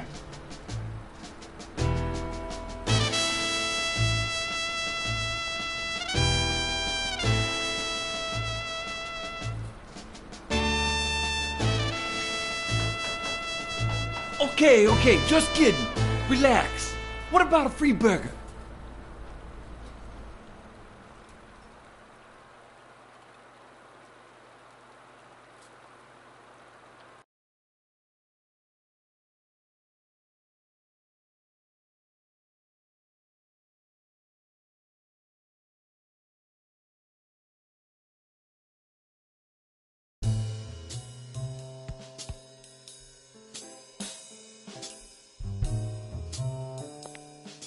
I have to admit, I was hoping to get something in return for that first hamburger.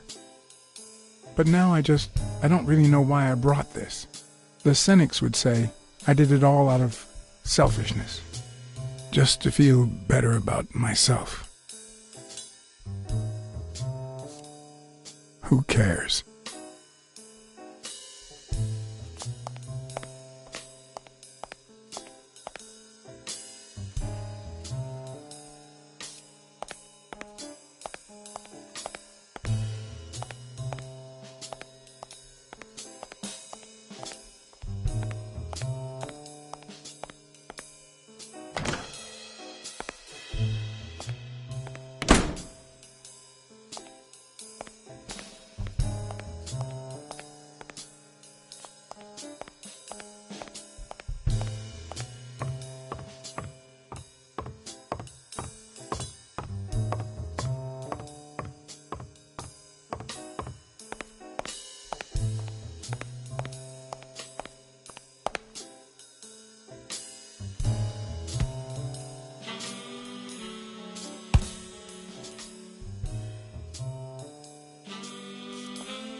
Did you find anything interesting in those papers? No.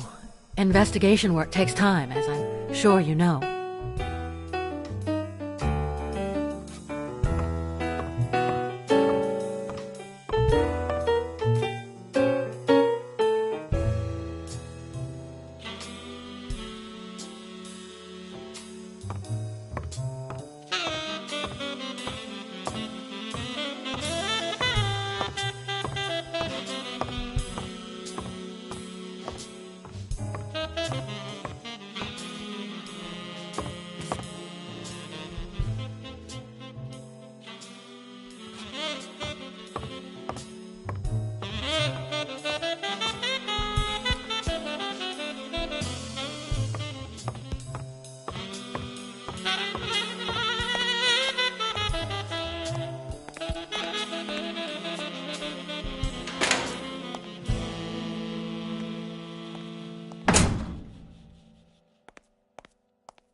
I'd prefer a yellow Cadillac, but I can't complain.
What the hell?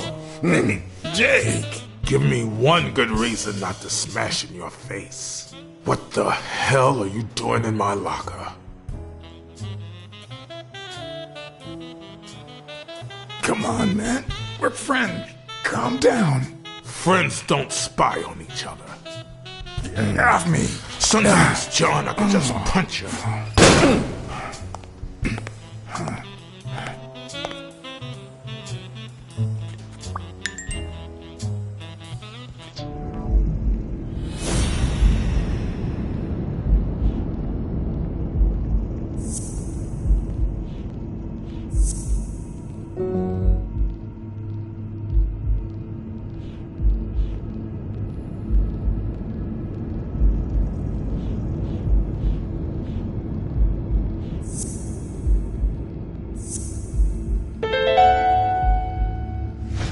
Why do you have that pen, Jake? What mess are you in?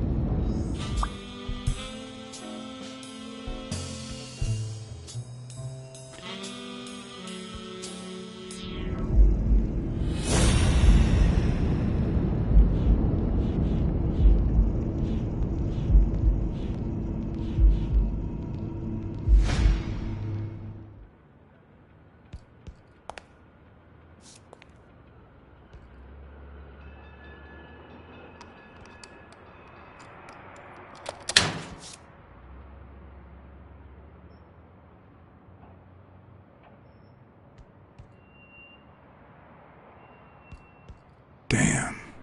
I'd forgotten that Jake used to work for Natalia. This proves I was right. It's too soon to move on.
Okay, Jake. I told you. Desmond O'Leary. Huh? I know you work for him. Now you're just making stuff up. Why would you say that? I saw the shamrock in your locker. I know what it means. Okay, let's say you're right. So what? What are you gonna do, huh?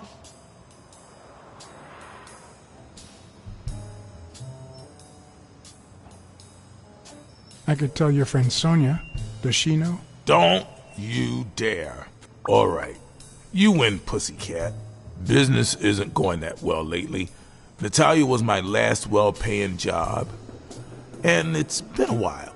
Then O'Leary shows up and offers me a bodyguard contract. What was I supposed to do?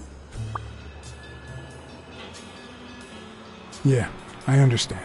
Seriously, you don't seem like the type to accept shady offers.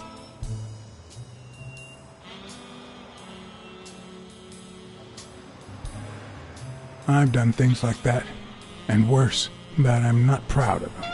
Hey, O'Leary might run an illegal gambling operation, but it's not like he's killing people or conning widows. And I'm just a bodyguard. I make sure no one gets hurt. What I do, including my contract and paycheck, is 100% legal. How bad can that be?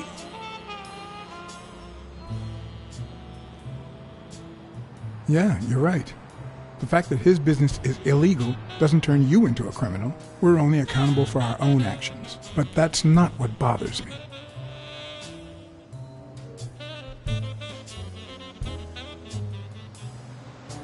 I know you're covering up O'Leary's role in Joe Dunn's death. Huh? O'Leary? No way. I mean, I don't think so. Jake, please. Well, I guess there's no point in hiding it now. I was here the day Dunn died.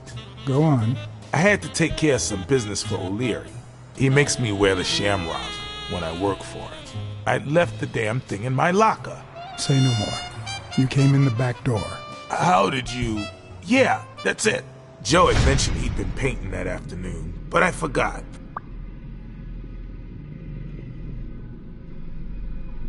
I stopped in my tracks when I saw him screaming bloody murder at Bobby Yale at the top of the scaffold.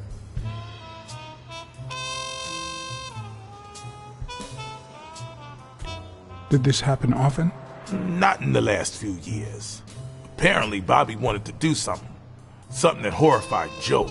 So, Joe threatened to call off the fight against Stone and kick him out of the gym for good. I didn't want them to see me, so I left. Jake, why didn't you tell me? I thought you'd be pissed off. Well, you were wrong. I'm sorry, John. I should have said something. Don't worry. We all make mistakes. Time to go. I need to think about everything you just told me. Thanks, John.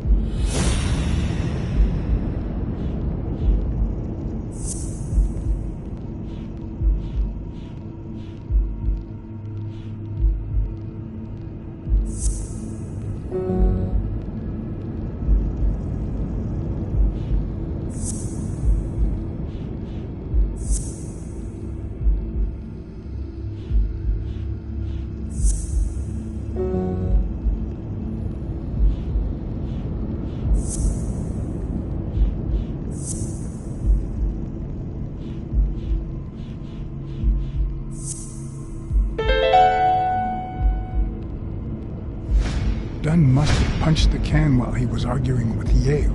I guess that explains why he threatened to call the fight off.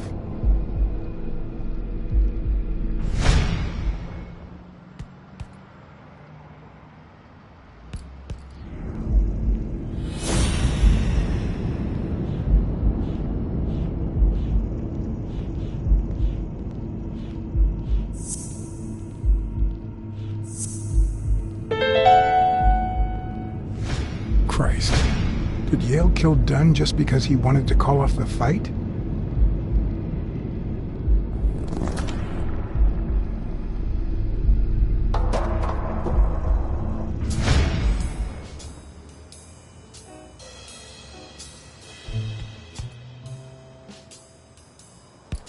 I always knew Bobby had issues. But I never thought he'd go that far.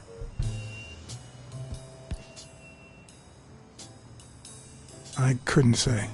In my line of work, you really shouldn't jump to conclusions. But the chest expander, the box in his locker, the marks on my father's neck.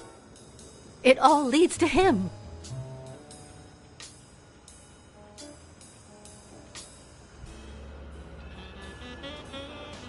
In any case, that doesn't change a thing. It does, actually. Now we know he didn't kill himself. My father's still dead, and you still haven't found Bobby Yale. Nothing has changed. Opening the safe and finding my father's will won't help us achieve anything. So please hurry. Time's wasting.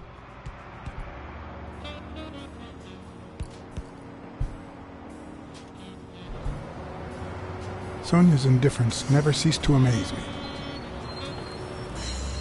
But most importantly, why was she so opposed to Yale?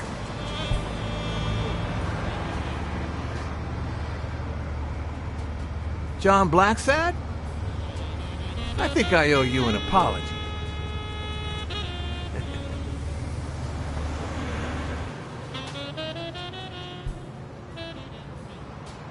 Apology accepted. But what exactly are you apologizing for? Listen, I don't think my fellow workers treated you with the respect you deserve. I'm so sorry they wrinkled your suit. The thing is, they didn't know we shared a common goal. Bobby Yale.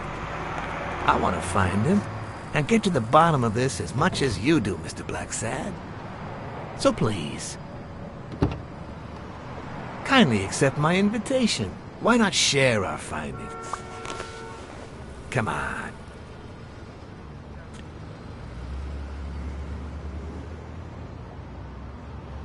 Of course. You don't mind me riding in this fancy car with a wrinkled suit, do you? Aw, I think you look mighty dapper, Mr. Blacksad. Although, if those wrinkles were to rub off on me... Ha! I always play it nice and safe.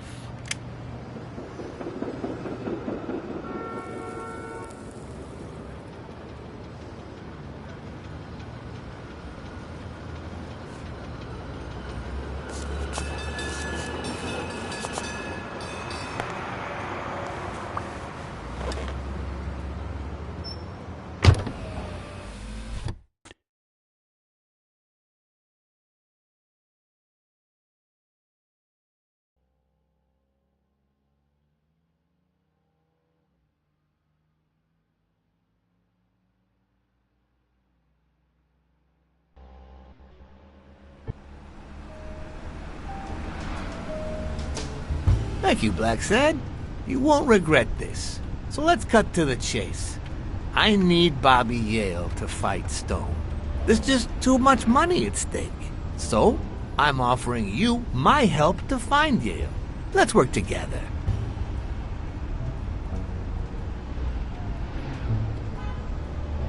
What kind of help do you need? A simple exchange of information.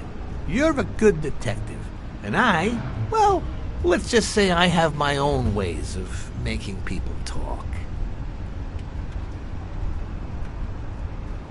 All right, then. Let's work together. I thought you'd be hard to convince, that you'd appeal to the moral high ground or something. Please, hear me out. Let's say I bet a beer that we find Yale in 3 days, and you bet a beer that we don't. In 3 days, one of us has to buy the other a beer. Is that so bad? We're simply two grown men using our money and free will to conduct a small private exchange. And most importantly, we're not hurting anyone. So, yeah, I run a gambling business. What's so bad about that?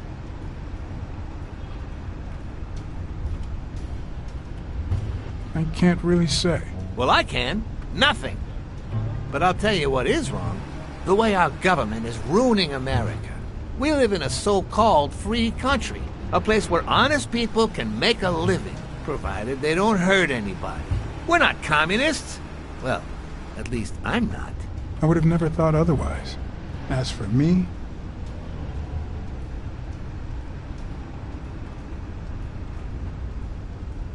I'm not either. Ha! Well then, you see, we're all among friends. In any case, that's not my point. The government betrays our nation's values by passing communist laws that forbid an honest man like me to make a living without hurting a soul. And that, Mr. Blacksad, is just wrong. I'd even say it's unconstitutional. Do you get my point now?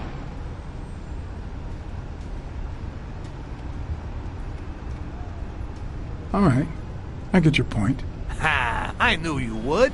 When the government passes these laws, there's only one legitimate weapon the people can wield. The same weapon that turned America into a great nation. Civil disobedience. So, as the proud American that I am, it's my duty to disobey.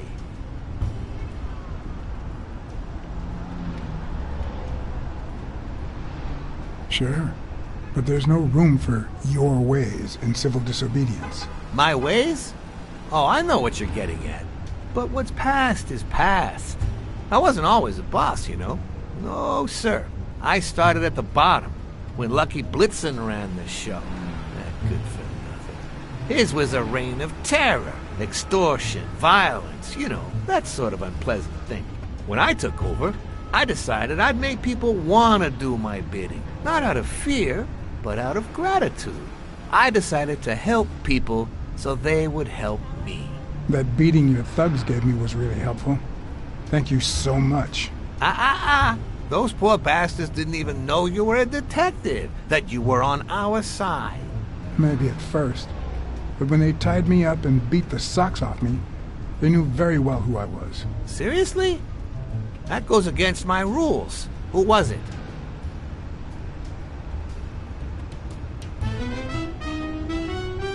It was just Wilson. That bastard. Don't you worry. I will have a serious talk with him. I cannot tolerate this behavior. Please accept my apologies, Mr. Blacksad. As I said before, I like to help people so I can count on their gratitude. That applies to fellow partners like police or, in this case, a detective. I won't deny this business has its fair amount of violence, extortion, and casualties, but I'd rather leave that to my enemies. And you are not my enemy. And, it looks like we're here.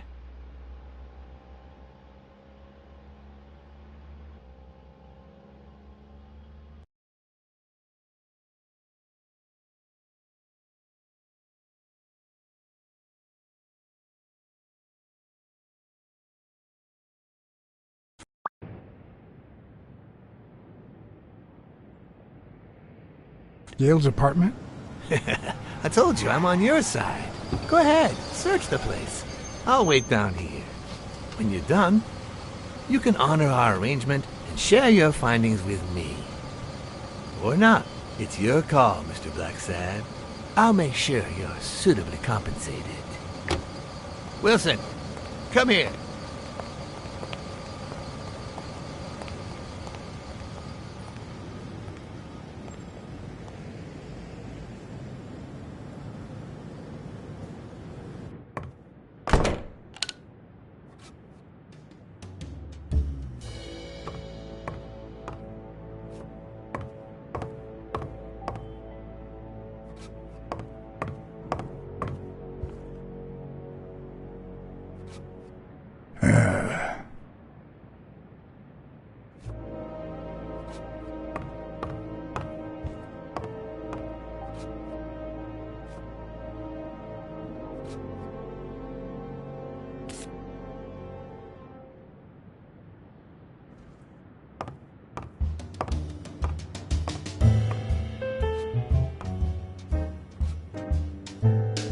Bobby seems like a nice kid, but I barely know him.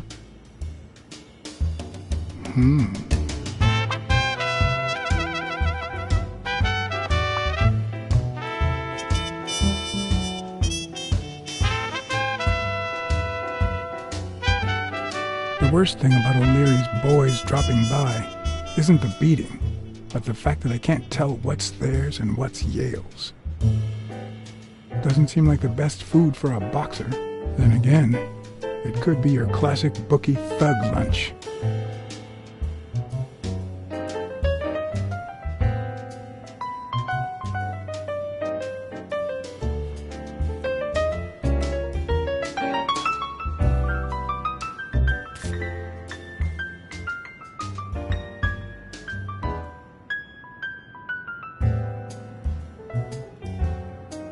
Ugh. 17th century French fables. Mayor must be one boring old lady.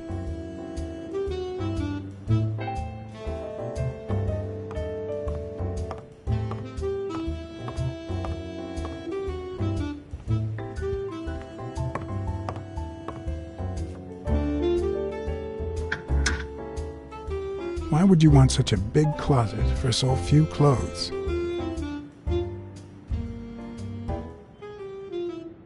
Unless someone emptied it recently.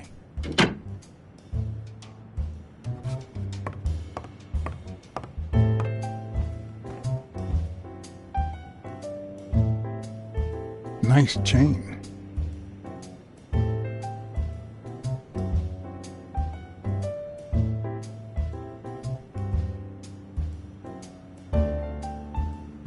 So, you like your mob stories, don't you, Bobby?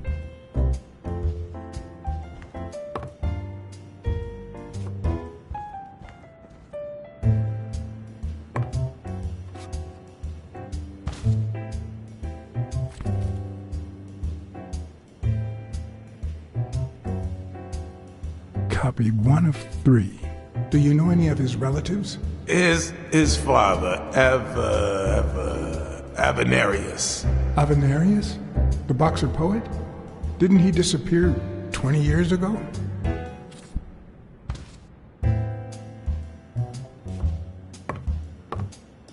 Seems like Bobby inherited something more than boxing skills from his father, besides the tendency to vanish into thin air, of course.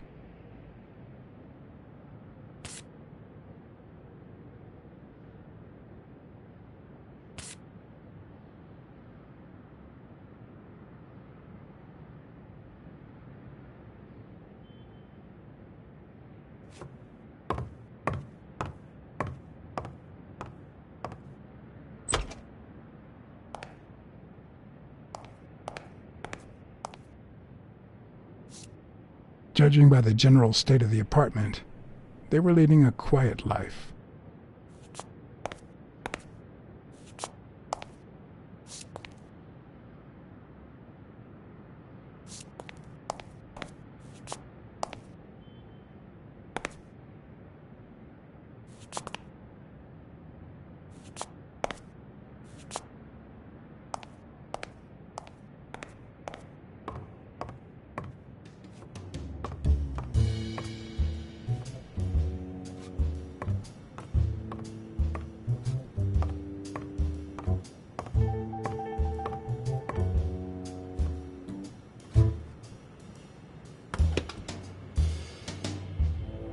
I'm not sure how Yale's love of pickles will help me crack the case, but it's good to know.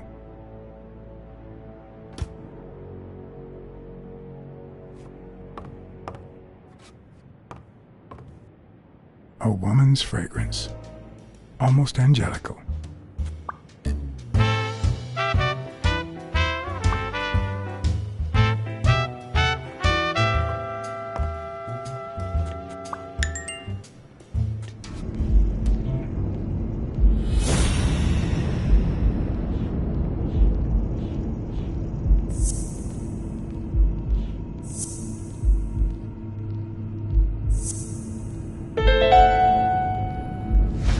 That means she's been here recently, but why? What does Sweet Mary have to do with Yale, the murder suspect?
When I left, I told O'Leary I hadn't found a thing.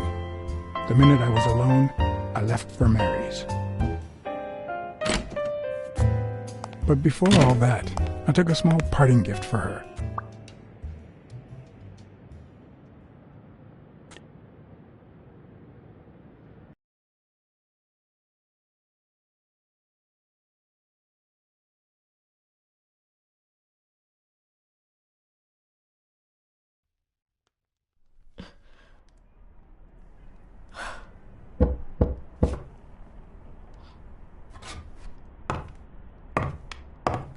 I've never trusted angels. Mr. Blacksad? What a... Surprise? When they fall, they turn into demons. Joey told me he was going to spend the afternoon painting the gym and that Bobby would be fixing something up on the roof. So, after I found the body and called the police, I went to Bobby's place, but he wasn't there. So you knew that Yale was with Dunn when he died, and yet you told no one. I guess I just forgot. Everything is so confusing. I'm sorry, Mr. Blacksad. Don't be. I'm here to figure it all out.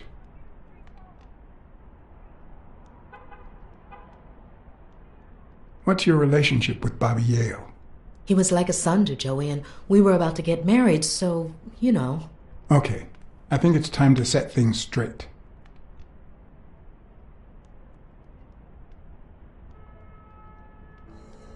I knew you were cheating on Dunn with Yale. Or was it the other way around? No! How can you even think of something like that? How can you convince me otherwise? I found a picture at Yale's apartment. It's you and him on a roller coaster. Care to explain, Miss Purnell? I'm not white, Mr. Blacksad. What? 7 of my great-grandparents were white. The 8th was black. According to law, I'm a black citizen, even if my skin says the contrary. Do you know what that means when you're born in North Arlington, Alabama?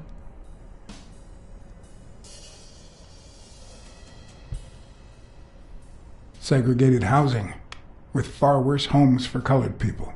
We even have different water fountains, for God's sake. The separate but equal doctrine and all that.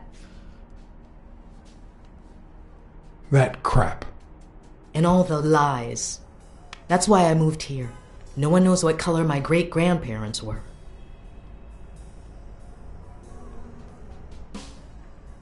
I completely understand you, Mary. Just think if you were also a woman. He's my nephew, Mr. Blacksad. Joe and I first started taking care of poor Bobby when my sister died. That was when he was almost 15. The 3 of us went on that trip to Luna Park. So this is where Joe Dunn comes in. Bobby was the only one who knew about me and Joey. We were afraid that someone would use my past to ruin his career. It's not the first time I hear that story.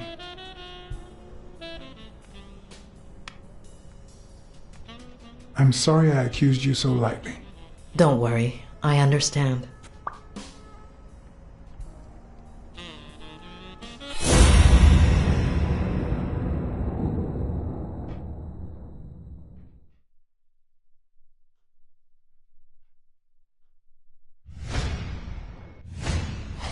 Mary smells like... Actually, the whole room smells like a pie fresh out of the oven, so I can't identify any other fragrances.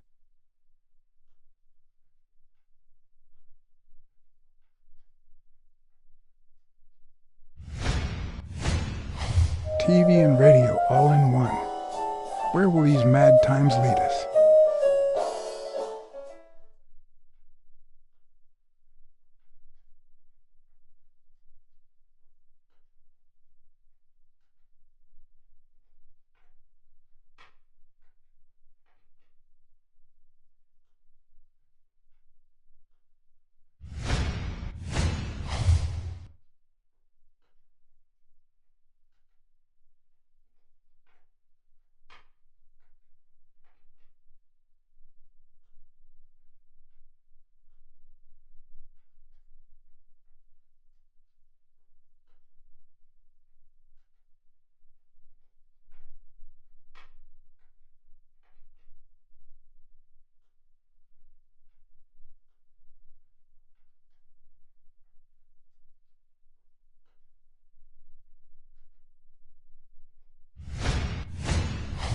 Fresh out of the oven.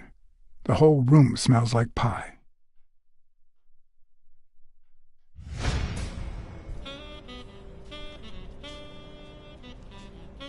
That cherry pie smells so good. I'm starting to get hungry. Thanks. I pulled it out of the oven right before you arrived. Oh, where are my manners? I'm the worst hostess in the world.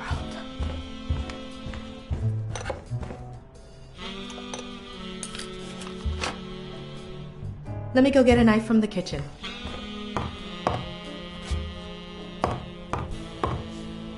And you must be thirsty. Let me see. OJ? Coffee?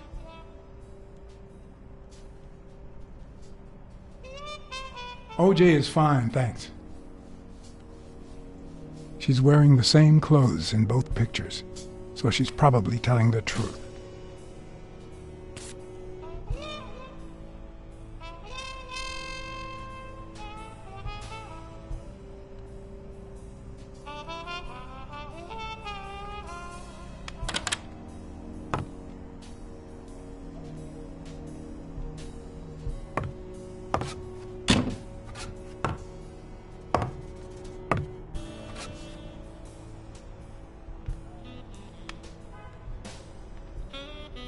That's some beautiful artwork you got there.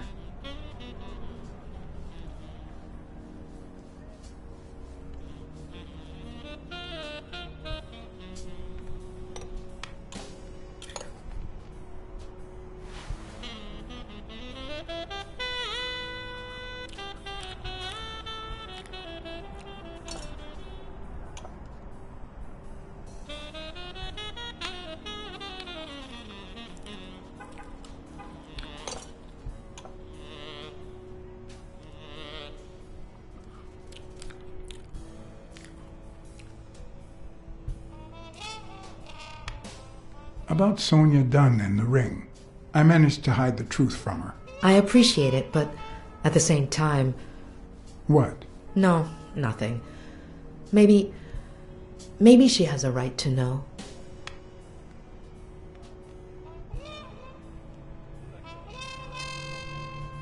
Are you sure you don't know where your nephew is?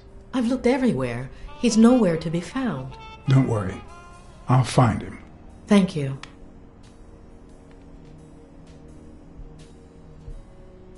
You should open a bakery and sell these pies.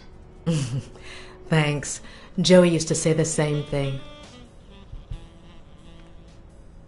I couldn't help but notice a queen-size bed in the room. You what? Sorry. I had to make sure Bobby Yale wasn't hiding in there. Oh, yeah, sure. Joey bought this place. It was going to be our home after the wedding. I left my apartment and moved in so I could save some money. If he had left his own apartment and moved in, you could have saved twice the money. I'm no hooker, Mr. Blacksad. Your secret is safe with me. I'd like to believe you.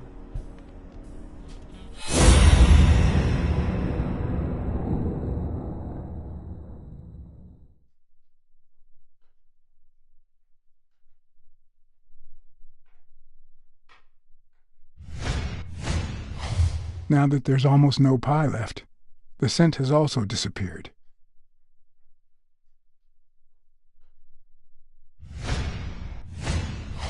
Interesting. Now Mary smells like a huge dog. Mary, when are you going to stop lying? I know your nephew is here. I can smell him. What? No. I already told you I don't know where he is. Look, I understand why you're protecting him, but it's in his best interest to end this hide-and-seek. You can search the whole house if you want. Go ahead. He's not here.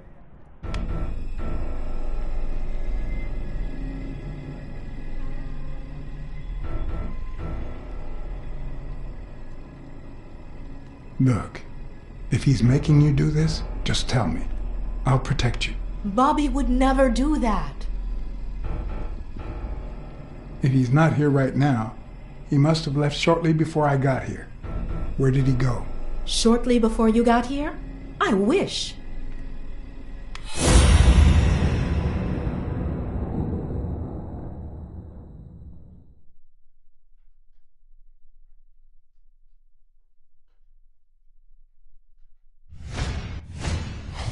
Wait a minute. She's not the one who smells like that. That's where Bobby Yale's scent is coming from. So, that's why you were sitting there. What? I don't know what you're talking about. Yes, you do. Could you step aside so I can check, please? Please go. Mary, for Christ's sake, put that knife down, would you? Leave or I'll...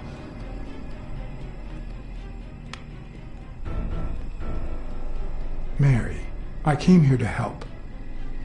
I mean it. I don't want to hurt you. Leave her alone!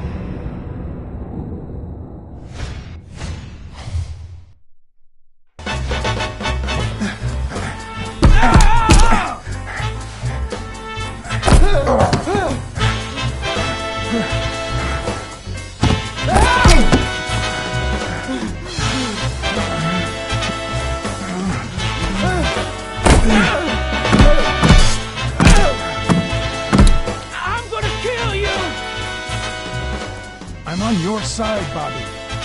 But I'm not on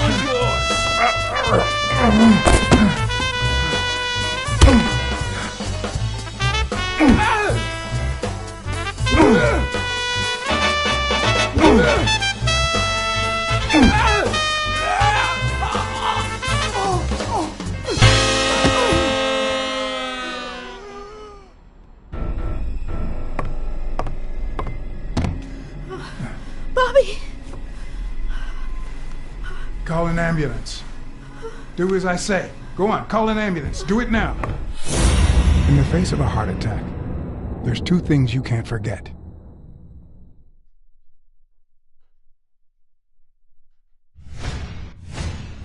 One, stay calm. Two, 1 chest compression per second. 1 Mississippi. 2 Mississippi. 3 Mississippi. 4 Mississippi. 5 Mississippi. Bobby. Oh, Bobby. Thank you, Bobby.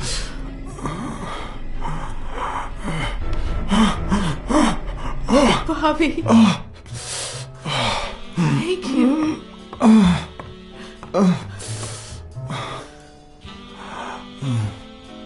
I had lots of reasons to consider this a great day. I had investigated a suicide case.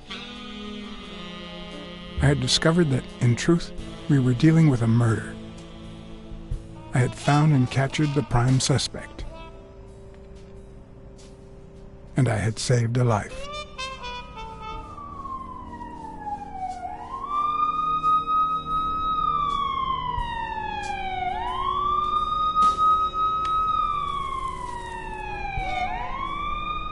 And yet, everything in me screamed that something was going wrong.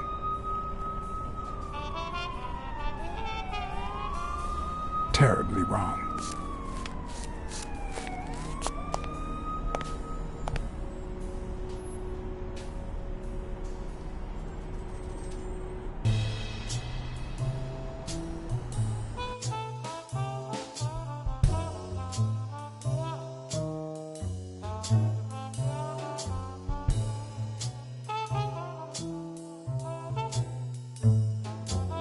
Promise me you won't take the law into your own hands. I'd like to think we're not just vigilantes. I want a gun! What the hell? Bang, bang, bang! A fair amount of violence, extortion, and casualty.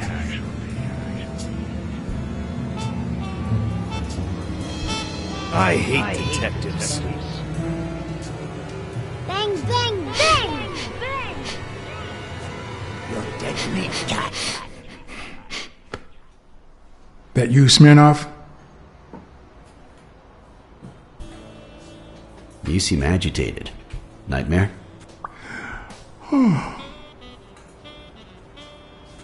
Yeah, I have a lot of those. Yeah, that makes 2 of us. Anyway, why don't you go home? In his current condition, Yale's not going anywhere. Besides, we'll take it from here.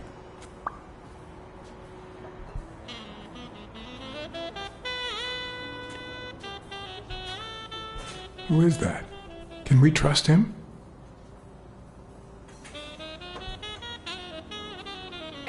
I know how to pick my men, John.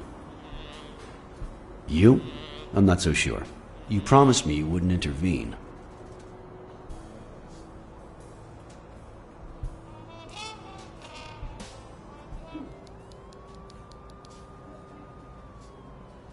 If I hadn't intervened, Bobby Yale could be dead. If you had warned me, maybe we could have avoided a heart attack. Anyway, what's done is done.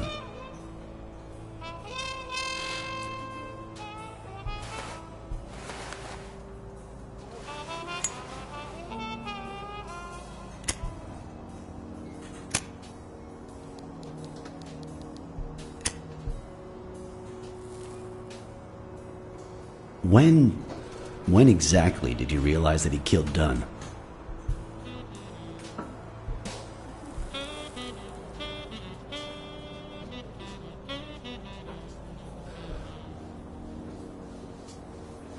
Out of sheer curiosity.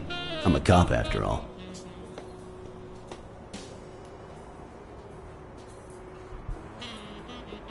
As soon as I realized that the murder weapon belonged to him. How about the motive? Any ideas?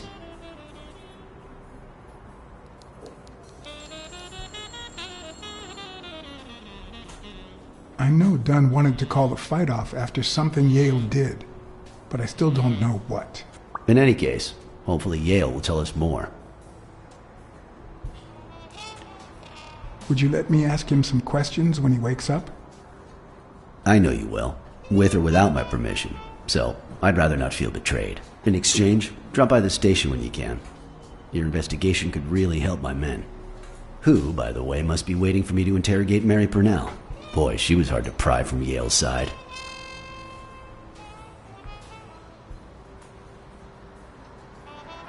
She's been through a lot in the past days. Be nice to her. Of course. In spite of it all, we're not just vigilantes. And as for you, go get some rest. God knows you need it. I will. Thanks for the advice. Tell the nurses to look at that face of yours. You look like a film detective in his last scene. I'm afraid this film isn't over yet. For your sake, I hope you're wrong. You're in charge now, officer. Okay. I'll send you relief in 6 hours. Understood? Doctor. Who are... Oh, detective. Congratulations. You fared pretty well against that kid. Better than most would have. Now, if you'll excuse me... Do I look like I fared well to you?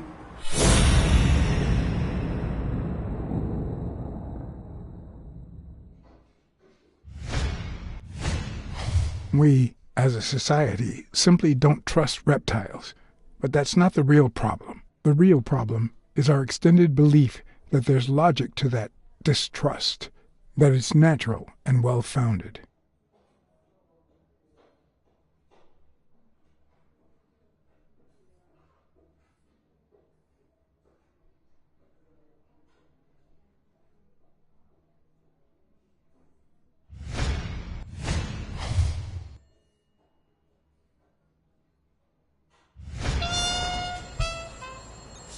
How's Yale?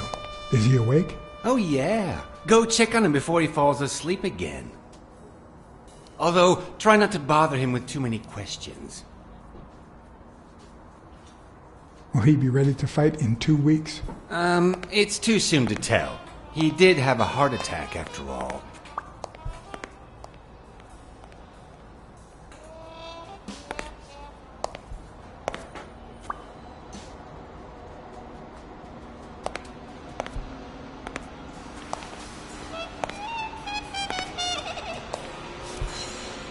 Go away. I don't want to see you. The doctor told me to sleep. I rarely get to interrogate a suspect with his guard down in a place as quiet as this.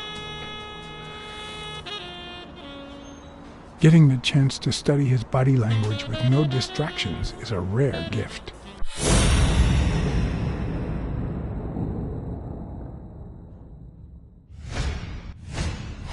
His heart rate is increasing. It could mean that he's lying, but it could also just be pure, unadulterated rage.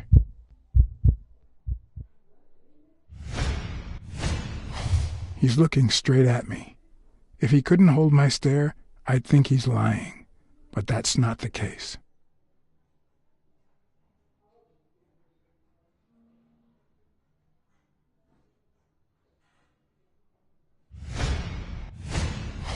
He's clenching his fist. A sign of contained anger. Clenched fist. Fast heart rate. Fixed stare. He feels some genuine rage towards me. I'm sorry you don't want to see me, but...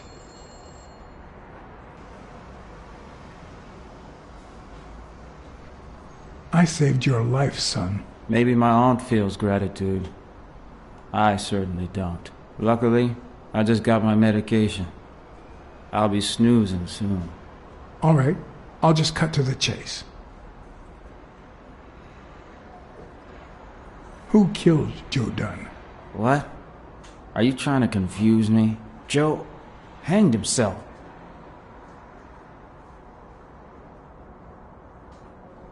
I know Dunn threatened to call off the fight. Why? How do you know that? I'm a detective. That was his anger talking. He never really meant it. That doesn't matter.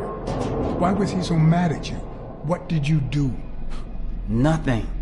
Joe thought that I wasn't training hard enough. That I was going to lose.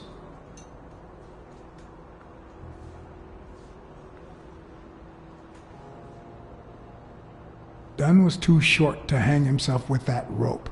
So, it's true? He was murdered. All right. Let's just say that I believe you.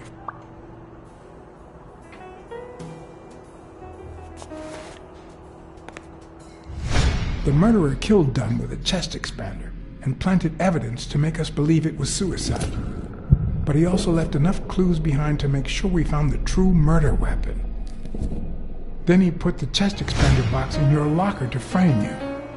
Do you know anyone that twisted and who also happens to have a motive? I don't know.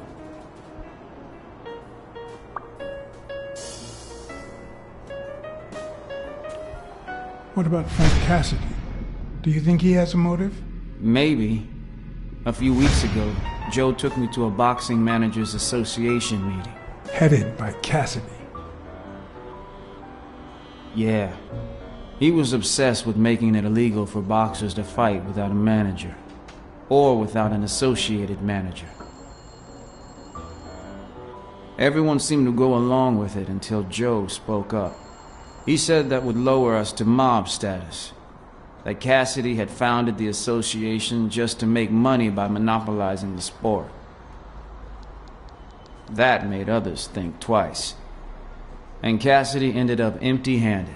Poor Cassidy. Desmond O'Leary certainly seems twisted enough. Did he have anything against Dunn? I'm not sure if they knew each other. At least not in person. About a month ago, Joe kicked one of O'Leary's men out of the gym. He was trying to give a business card to... Jake Ostiambi. Yeah, exactly. Did Jake tell you about that? Something like that.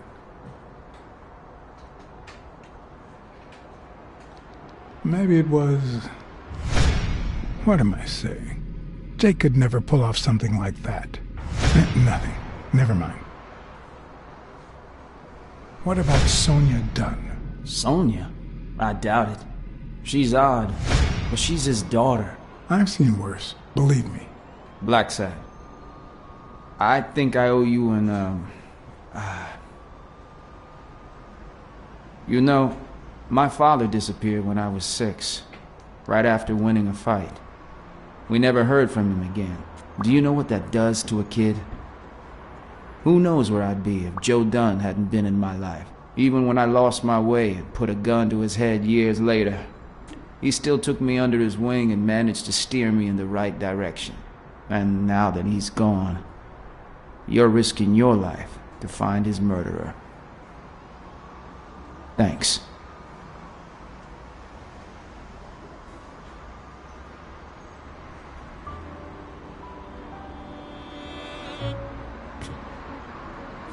You're welcome.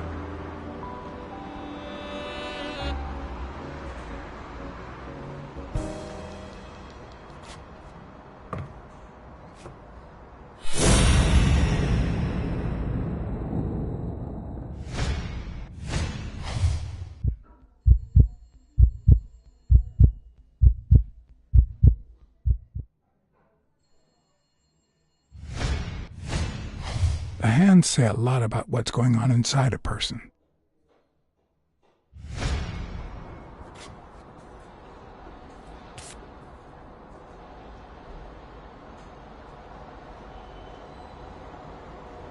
The number of cigarette butts is inversely proportional to my hours of sleep. Ah, damn.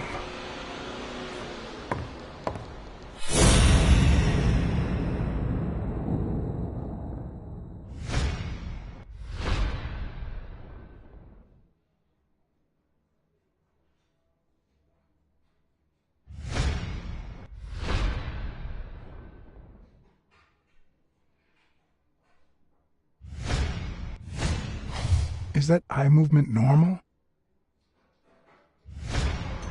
He seems restless. Should I tell someone?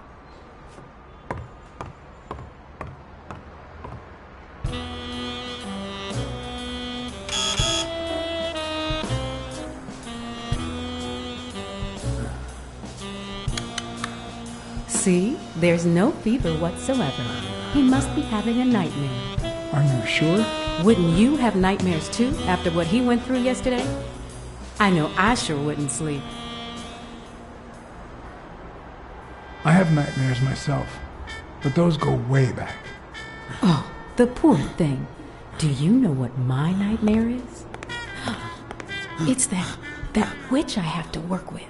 Oh, good thing she's got trauma surgery at 12:30, but I wish it were a little sooner, you know?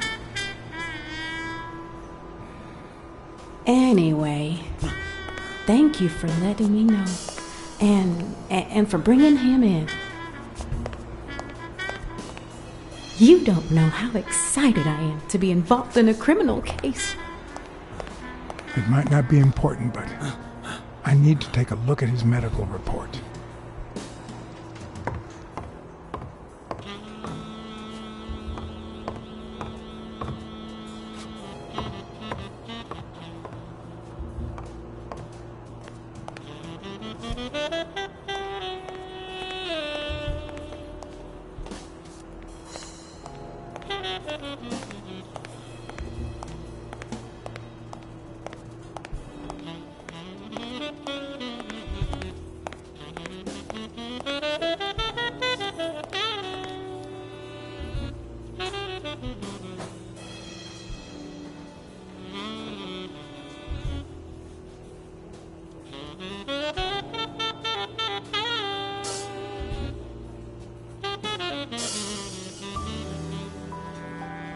Hi. You're awake, handsome?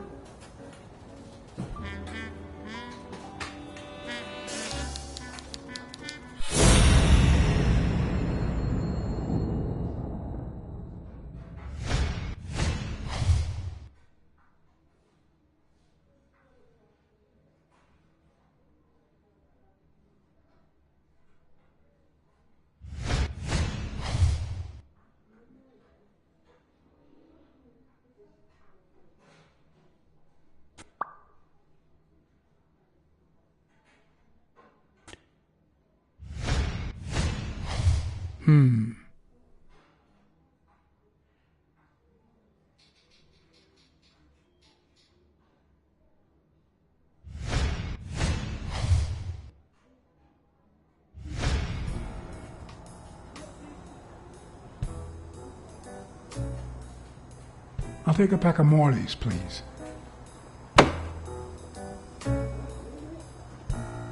Honey, get me a pack of Morleys for Mr. Handsome.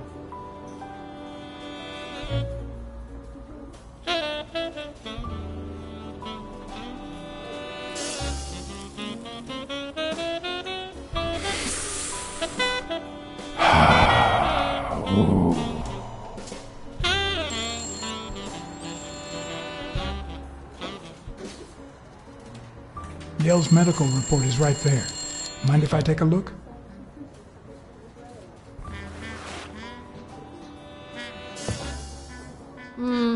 No, I don't think so, handsome.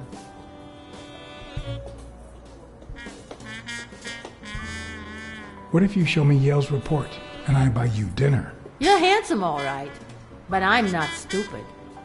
I won't be able to read Yale's medical report if she's around.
Dunn's Gym.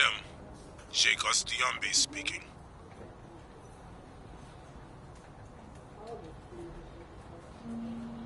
Jake, it's Blacksad. I just wanted to... I have work to do, John. Call you later. Ronald, get on that ring!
I won't be able to read Yale's medical report if she's around.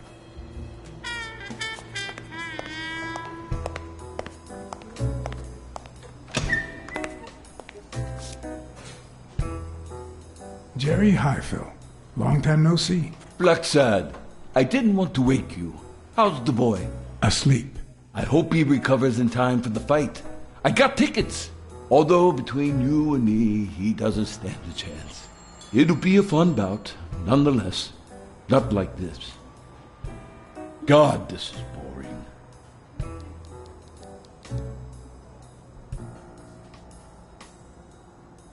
You want to smoke? Don't smoke or drink. No vice for me.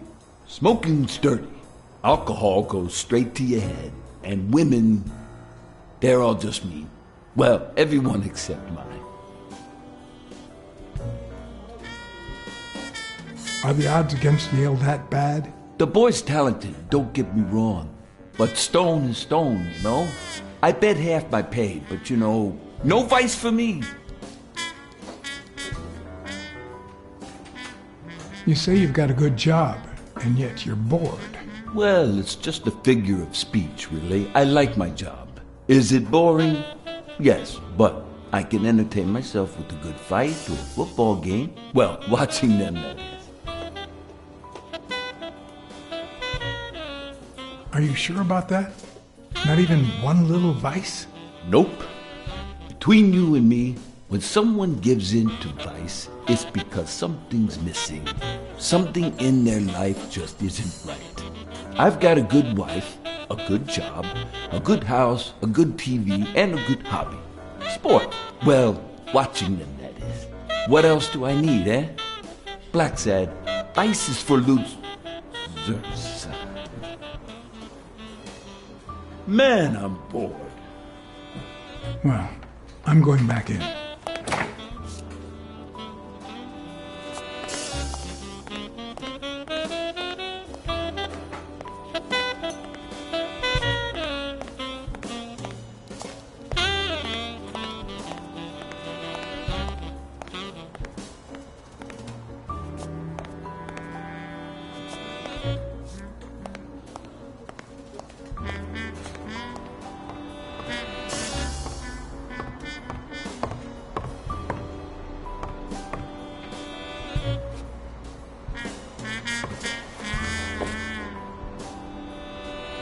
Ugh.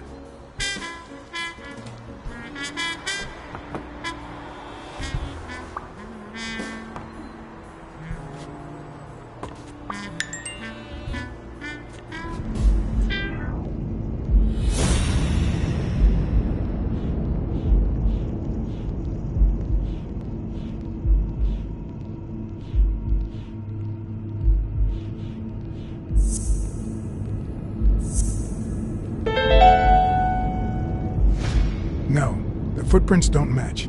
If Yale killed Dunn, he did it without stepping in the paint, or in different shoes.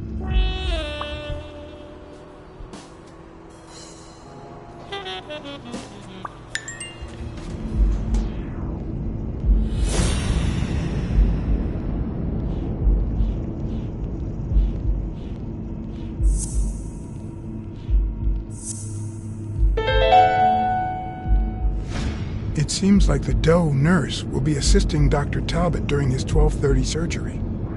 In 4 hours. Could I get them to operate any sooner?